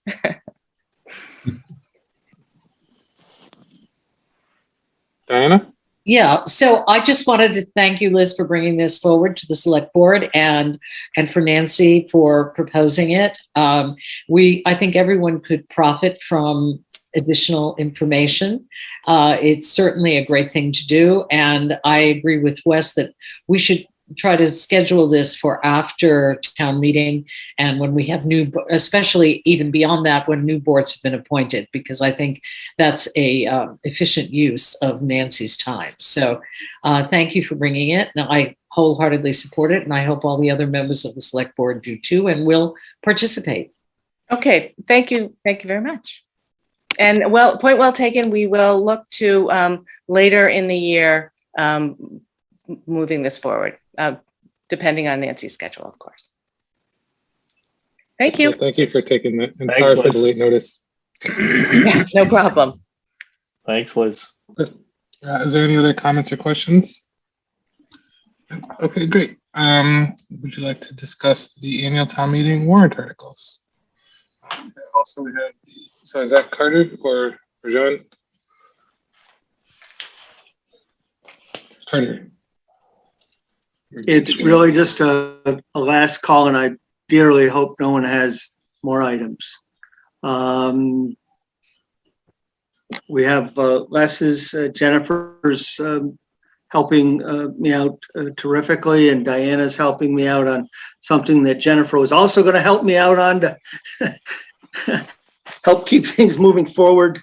We sent some things off to the chair of the finance committee today. We'll make sure we try to corral everything. That I think there's a few loose pieces out there, but this is just sort of last call if there are items from the select board.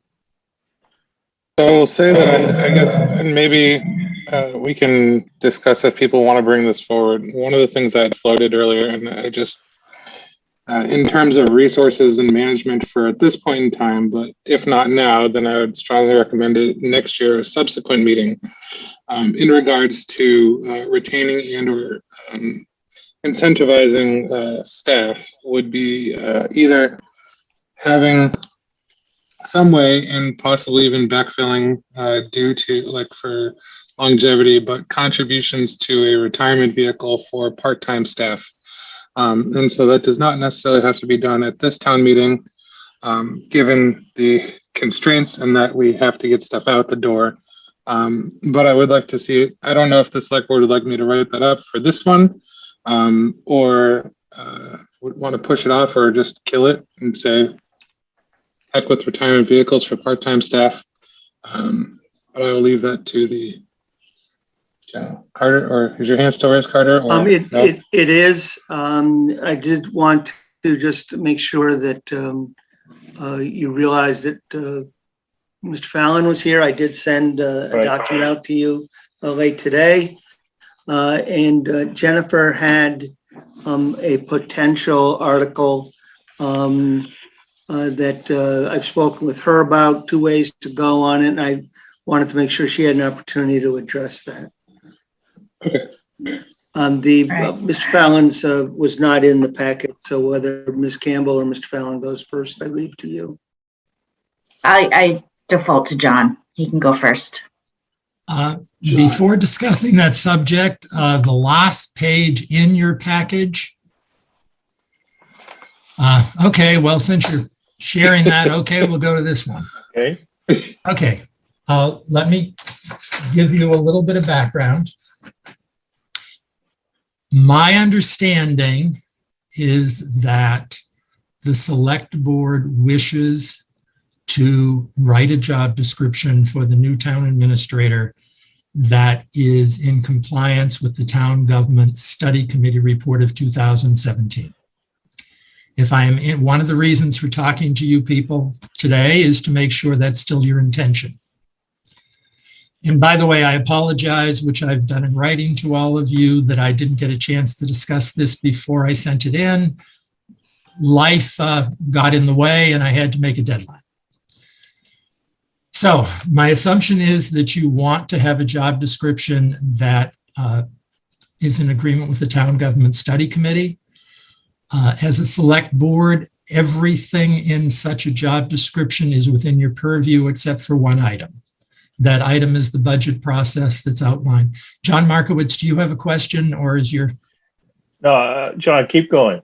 Okay, your hand was up and I wanted to recognize it. It's up. I might ask you when you're done. Okay, so basically that is my assumption that that's what you want to do. In order to do that, section 6 of the Finance Committee bylaw would have to be changed. At one point, there was a proposal that members of the select board put an article on the town meeting warrant to change that. I would personally, as the appointing authority, consider that somewhat inappropriate. So in order to make it possible for you to do what I think you want in terms of a town administrator job description, I put together a warrant article changing section 6 of the Finance Committee bylaw. This basically ties to the Town Government Study Committee. It ties to what the DOR said, even though the DOR study has a lot of problems with it being the only person who is still around. One of the few people who are still around at the time. This basically says that the town administrator runs the budget process. The Finance Committee continues to approve and finalize the budget, put that budget in the warrant, and present the budget to town meeting, which in my opinion is a critical, their critical function. The idea is to give the town meeting the choice to whether they want the new town administrator job description to include this function or not. You know, I have no expectation of what the finance committee will vote one way or the other. I met with them last week.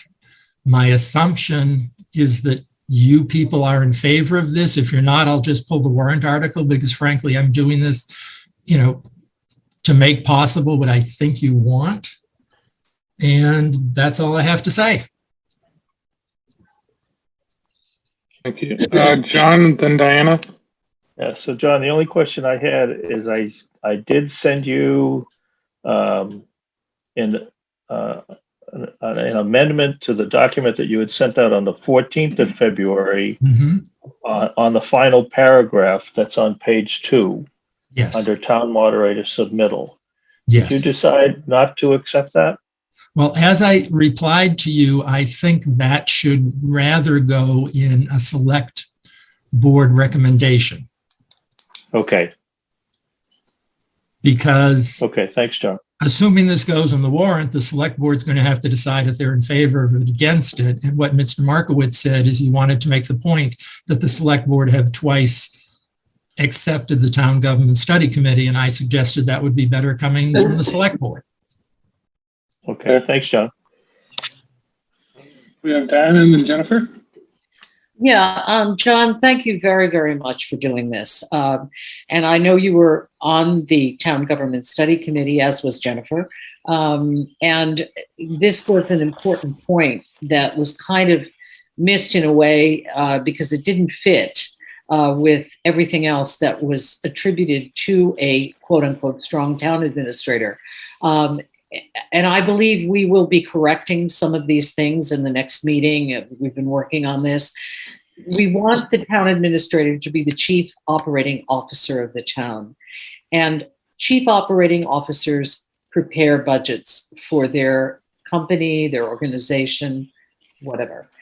Because it's a very important function that we have someone who has total oversight of the day-to-day operations of an organization, prepare the budget, work with department heads to prepare a budget which works for the organization as a whole. And I really appreciate your clarifying this in this amendment, and I strongly support it.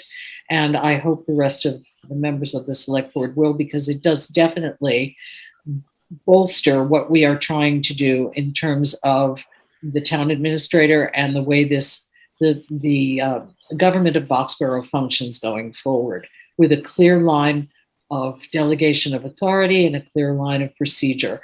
So thank you again for doing this, and I'm very, very supportive of this. Thank you. Jennifer? John, thanks for this. I think that the wording is great, and I think in an ideal situation, this is exactly how I think we should operate.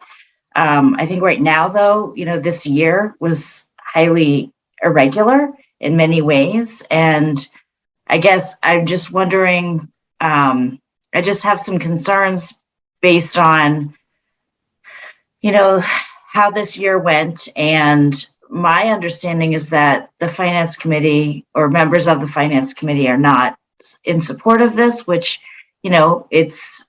I don't know. I think it's just a difficult time for us to be making this change. But I think that your wording addresses what the town government study committee said. So I guess I'm a little conflicted right now, but not because of anything you put forward, which is very good. So. Thank you. Okay. So I will also say that I'm, I guess, in support of this, mainly because this does kind of close a lot of the loopholes. And in another way, if you look at it simply, how can you ask the finance committee to critique their own budget in a way? And that doesn't necessarily work too well. Like, I'm not the best critique of my own work. And so when you kind of give the person who's in charge of the town hall operations the ability to propose a budget to FinCom who then gives pushback, is a much better model than having necessarily a committee who's then supposed to critique their own work and present it to town meeting. But that's just my 2 cents. We have John. Yeah, John, I want to thank you for doing this. I think that it takes us a long way to where we need to get to. I think that the town government study was a fantastic piece of work, and what this allows us to do is to implement much more fully the desires of that. And that study was approved by 2 different select boards. And I think it would also help clarify the true role of the town administrator and would make the budgeting process much cleaner. Thanks. John? Yeah, I mean, I'm perfectly okay if you guys want to push this off for another year. Again, I'm doing this to make your life easier. Diana? Yeah, and we appreciate that offer, John. But the fact of the matter is we are going to be hiring a new town administrator. And we want that town administrator to come in and be prepared for success, not half measures. And so I think this is, while I think, and even the discussion that I heard in the FinCom approved of this in the concept, the difficulty of this year really is not the issue. The concept is what is important. And I believe it's important that we clarify this role moving forward for the next person who comes in to take over as the town administrator. It's a very important function preparing the budget. And if we want to talk about guardrails, the fact of the matter is, going to Wes's point, that critiquing your own work is not exactly providing a guardrail. I believe that we can liken this to what we do federally, where the office of the president and the president proposes a budget, the Ways and Means Committee looks at the budget, and then the legislature votes on it. And that is really more of a checks and balances situation than the way it is currently operating. And in fact, the budget has been prepared. When I was on the Finance Committee last year, this was the way it was done. It was done this way in terms of the last few years. And just because we've had some challenges this year regarding the new accountant, it does not mean that the concept is not strong. So I really would urge the board not to put this off and bring this to town meeting and let the legislature vote with our strong recommendation. Becky? Yeah, I would say, I think if we could have gotten a town accountant to do a budget for us or a town administrator this year, it would have been awesome, because we spent an exorbitant amount of time doing our own budget this year. I'm still waiting on 4 budgets from town hall we haven't gotten yet. That being said, I think John heard loud and clear last week, the Finance Committee does not trust the current select board to really not try to amend this on town meeting floor. So I think you're going to hear that we're not going to support this pretty overwhelmingly. So I just want to put it out there because it's not going to be on the consent agenda. That's fine. Diana? Frankly, I don't understand that argument. I understand that we can vote and we can do things as we did do in the special town meeting, but that is not what this is about. This is about an amendment which has been put forth, which mirrors the very objectives that we have stated we want as a select board.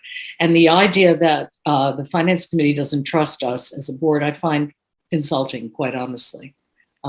We are going at this honestly with a definite point of view, and we've been very straightforward about this for several months. So this is the idea that you don't trust the select board, the elected officials of your town, to approach this properly, I find difficult to understand, and as I said, somewhat insulting.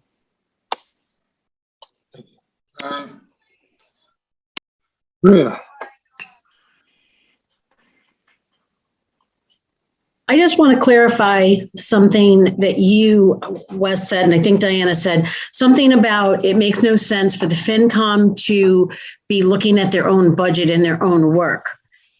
We don't look at our own budget. We look at a budget that's prepared by the town, generally the town administrator and the accountant. So I want to make sure there's not false information thrown out there, which is what that sounded like. We don't approve our own budgets that we create.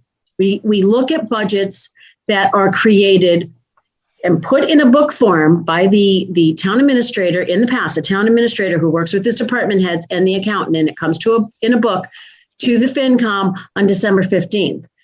This year, the FinCom had to do a lot of the budgets themselves because there was zero cooperation coming from town hall. And like Becky said, we still have not been able to put the budget to bed because we're waiting for 4 budgets that we cannot do ourselves. We have to get that information from Carter or Rajan. So let's just at least be clear about how the process works. We don't do our own budgets. We approve budgets that are presented by the town administrator, and presumably that town administrator deals with the department heads.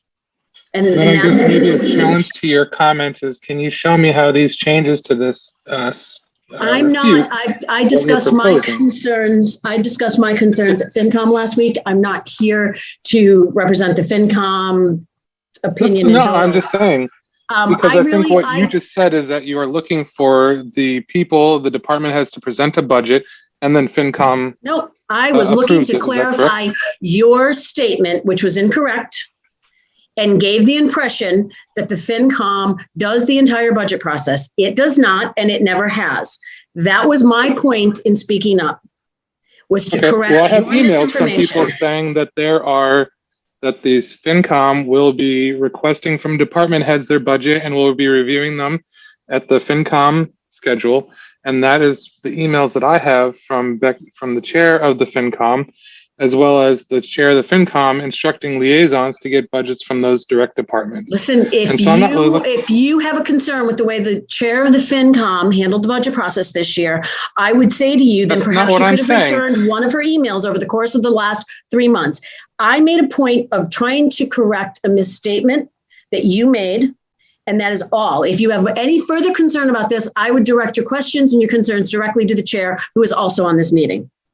That's fine, and she was just here. And so I guess what I'm saying is as you get these budgets, you approve them and then propose them, how can you critique the budgets effectively if you guys are the ones that then propose them at town meeting? That is my only comment, and I was not saying that you guys are creating the budgets saying, okay, we need this amount for printing supplies, we need this amount for that. I understand that comes from the department heads, but typically you have a layer of pushback from management or some form of person saying, looking at the whole organization instead of department by department. That is where my comment was coming from. Mr. Chair, I would like to make a motion that we accept and recommend to accept this. I don't know if this is on, we have the right to do that tonight, but perhaps before I make this motion, I need to ask you whether that is appropriate at this point.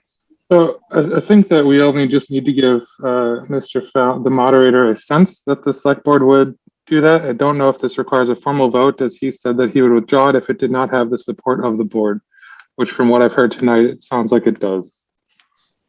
Yeah, we don't have it on our agenda to vote, and we will be voting on articles. Yep. You guys don't get to vote on a warrant article that anybody else puts in to accept or not. What you get to do is vote on your recommendations. Right. Exactly. I mean, if this were a planning board article, you wouldn't vote on it. You'd vote your recommendation. If it was a library article, you wouldn't vote on it. You'd vote on a recommendation. So what I'm trying to do is get a sense from you people of 2 things. Is 1, would you like me to go forward with it? And 2, would you, without taking a formal vote, support it? Because one issue that the Finance Committee raised is their concern is that somebody might decide to amend it. And while this might be unacceptable to some of them or many of them, it's at least minimally acceptable to me. And if someone were to amend it in a big way, it would not be acceptable to me. So, I want a general feeling that, this is something that we want. And we're not going to try to amend it. We're just going to accept it and go along with it because it's what you asked for, which was get the town government study committee in reality. Right. Yeah. I think that's something that the board has voted on Nodding's already. okay with me, you know. John? Yeah, John. Markowitz? Yeah, so what John just said is exactly, I was just going to raise the question as to whether John would like us to get a sense of where the board is. It's not a vote, it's just a sense. And I would recommend that we provide John that information. Okay, give him a sense of how we feel. Okay, and so if that's what we're going to do, then I want John to know that I strongly support what he put together, and I appreciate what he did, and I think it's what the town needs if we're going to get a new, strong town administrator that can be successful. Period. And I want to reiterate that as I said, I also very strongly support this. And it is not my intention to propose any amendment on the town hall floor. I have no intention to modify this at town meeting floor either.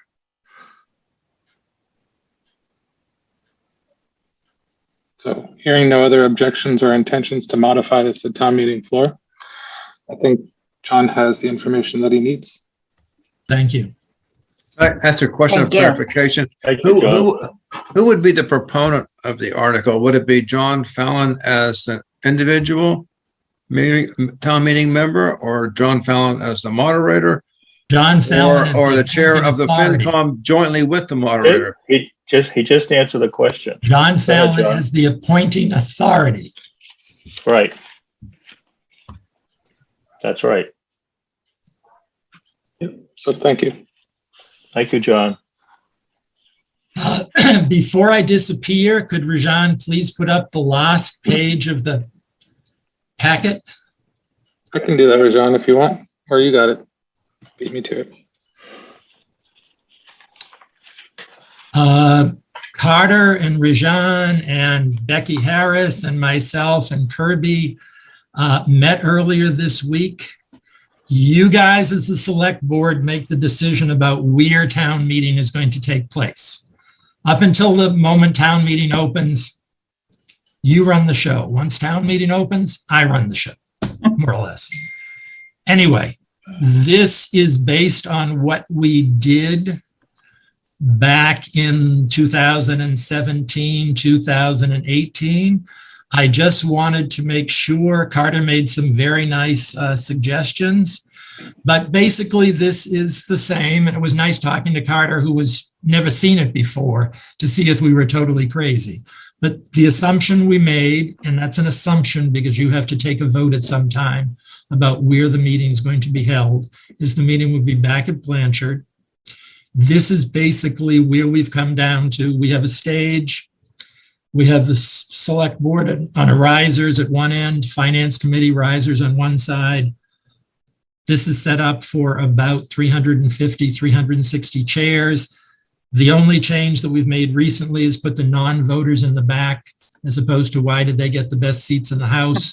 Tables for handout food.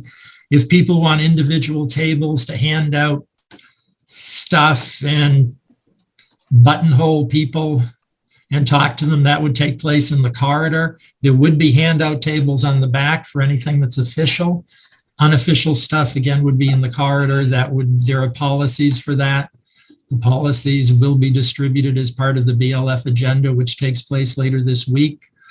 There are seats up front for where it says school committee. First night would be school committee. Second night, that would be planning board, because the planning board and the school committee aren't usually presenting on the same night. So those would be seats in the front with access to the podium. So I just wanted to make sure that everybody for at least a minute looked at it and remembered it and said, okay, this is what worked. This basically grew up over a 10, 15 year period. It works. And the 5, 6 of us that met and talked about it last week, again, this is your decision and your decision delegated to Carter. This is sort of the general direction that people are going in. I just want to commend you for the diagram. It's really great. Thank you. No, Give Cheryl Mahoney credit for the diagram. Well, she did a great job. It's really great. She's gone now. You can take the credit. No, I'm not taking the credit because actually Rajan did some tweaking. So if anybody takes credit for this, it's Rajan. Sounds like a plan. Thanks, Rajan. Yep. Thanks, Rajan. Thank you. Cindy?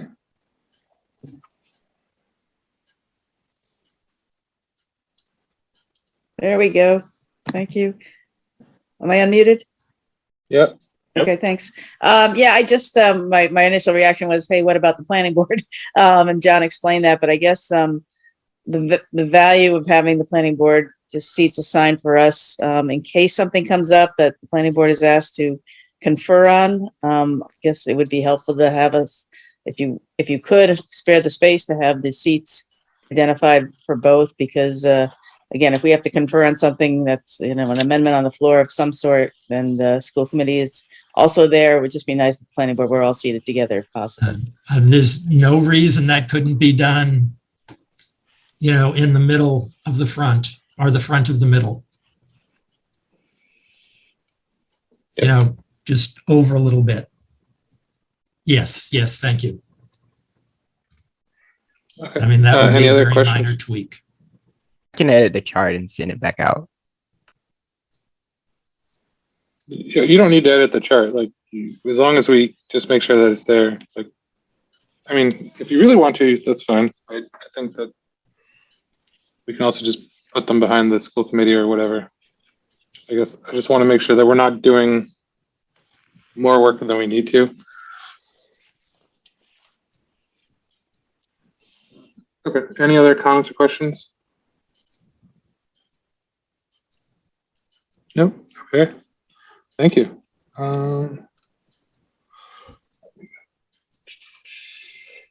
Okay. Is there any other select board reports and or updates? John, Wes. Yep. Yeah. Oh, Becky. So, Hold on, Jennifer. I'm confused. Can I just confirm that you're all coming to FinCom tomorrow night so we can go over warrant articles and funding sources? Yeah. Okay, I just wasn't sure because then we talked about next week also, so I wanted to make sure. Okay, thanks. And we're in person or hybrid, whatever you choose. So there's a Zoom link or in person. Okay. Okay, so I'm trying to get a sense of the board, whether or not you would support putting forward as a board a sense of the meeting article about exploring becoming part of a regional agreement with one of the vocational technical schools in our area. So in 2016, we'd had a lot of declining enrollment in those schools. And there is some kind of fees that you incur being part of a member school. And we voted as a town to withdraw from Minuteman. And that gave our students 3 options: Minuteman, Aspet Valley, and Neshoba Tech. And we had 12 students from Boxborough who applied to any one of those 3 schools, and none of them were able to be accommodated for this year. So that means we have 12 students from our town who are we're either going to have to pay for them to go somewhere else that's farther away, that's, an uncomfortable distance for them and a higher transportation cost, or they're going to have to go to Acton Boxborough. And that's just not an ideal school for everybody. So given the fact that we have these 12 students, if we were part of a member town, those students may have been able to be accepted at one of those schools.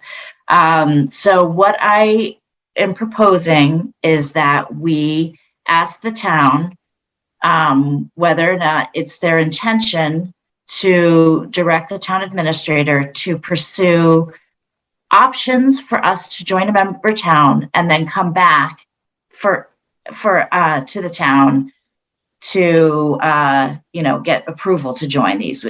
That would incur all the costs that they would need to have. They'd have to come up with costs, they'd have to come with options, come with transportation, and all that information I think would be really beneficial to the town.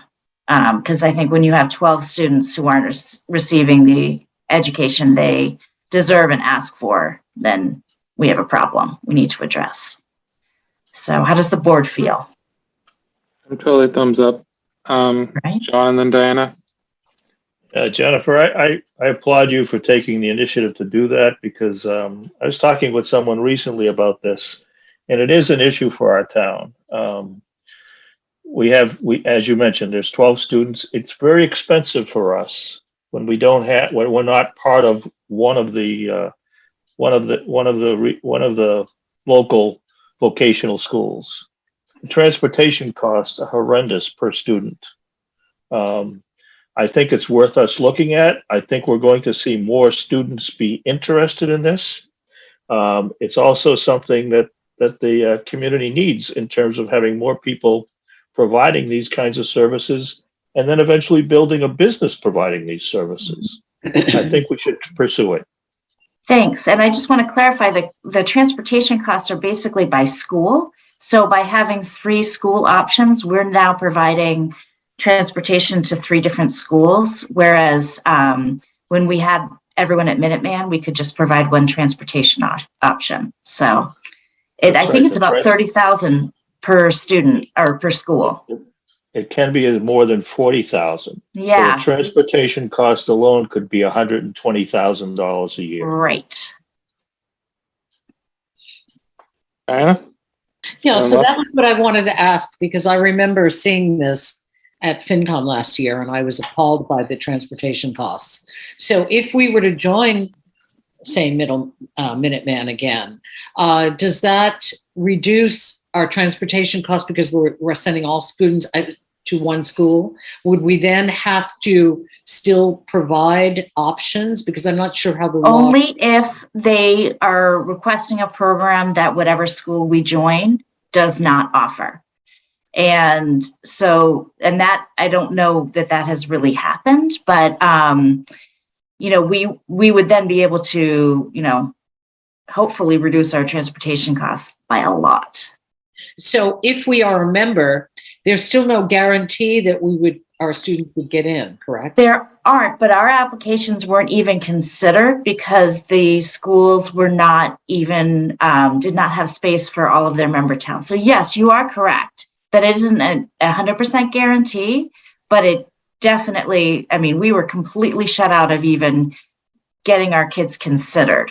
Right. So I'm presuming that we would have, as you said, the facts and figures so we could put that all Absolutely. This is just an indication whether we should move forward with this. Well, one of the things I will tell you that really struck me when I looked at the school budget for the AD school system is how the projected number of students for Boxborough is going up in the next 20 years or so. And I was really surprised by that, whereas Acton was going down. So this is going to be... Well, the town actually pays for these costs, not through the school budget. No, I understand that, but I'm just talking about it generally. Okay. From a real estate point of view, obviously, we're getting more students coming in because we have a lot of empty nesters selling. So the number of students coming into the town are going to, it seems like from that data, will be going up. So a percentage of that is likely to be much greater in the years. So it is something worth considering for sure, I think. Thanks. Les? Yes, as we prepare this argument to go forward and get a sense of what the town wants to do, I hope that somebody will be able to remind us of the history that led us away from staying with the Minuteman region. There were very good arguments for pulling out then. Times have changed, things have changed, circumstances are different. We need to articulate that so that it's clear what has happened. I have my own personal opinion that while all the other things have been going on, I have to think that finally the desirability of getting a voc tech education has really caught on, and that more and more young people are wanting that educational experience. We left Minuteman on the theory that it would be better for the town to offer multiple choices for a voc tech education, not just Minuteman alone. And that was a pretty telling argument, I thought, and people seem to agree. I think that argument still applies. So the question is, which region would we want to join with? Is it going to be Minuteman or some other? And does it matter? I don't know the answer to those questions. I don't know if we're even going to be able to get in anywhere, but Or it's anywhere, just to right. explore. But I would assume one of us needs to make a presentation on this, and I would be happy to come up with something. Well, there were some excellent presentations made Yes. back when we pulled out. So maybe some of those could help us recover that history and present the situation as it now is in front of us. Yeah, that's a great point, Les. Thank you. That's why I would say, Jennifer, look at those projections in the Yeah. school budget, because I found that really surprising by a lot, the percentage of Boxborough students. But you might remember that one of the arguments was that at Minuteman, we paid a lot of money and had no voice at the table. Right. We were outvoted in every way. And so what was the point? We may as well take our money and take our chances elsewhere. And that worked for a good long while. How long has it been since we pulled out? It was 2016. So yeah. So yeah. A lot of time has passed by. COVID has changed people's attitudes about education and the home experience. So I think it's made a difference, and we need to recognize that this is a different world that we're living in now. Yeah, and we owe this opportunity to our students, to our kids in the town. Yeah, that's the thing that hasn't changed, I think, and we ought to make that point. Yeah. All right. Well, thank you for your feedback. So I have drafted an article, and obviously we're not voting on it tonight, but that'll be part of the warrant. And thank you, Carter, for your help in that. Thanks for taking it up, John. Yeah, thanks, Jennifer. Seeing no other comments, are there any reports from board members? Okay. I have a question, Carter. Could you give us at this time an update on where things stand with the investigation into the police matters? It's been a while since we've heard anything. It's also a public session, just well, what can he say in public? He probably can not much. only tell you that he reached out to the FBI as directed by this board and has been advised by them to refer any inquiries to their public affairs office. I cannot comment on this in public. Thank you. John and then Diana. Yeah, the only thing I wanted to do is I want to remind people we are going to have Spring Fest instead of Winter Fest, April 3rd, I believe, and that will be at Liberty Fields. And once again, worked with the EDC. They've done a fantastic job on the getting statement out as quickly as possible with a short deadline. Thanks. Diana?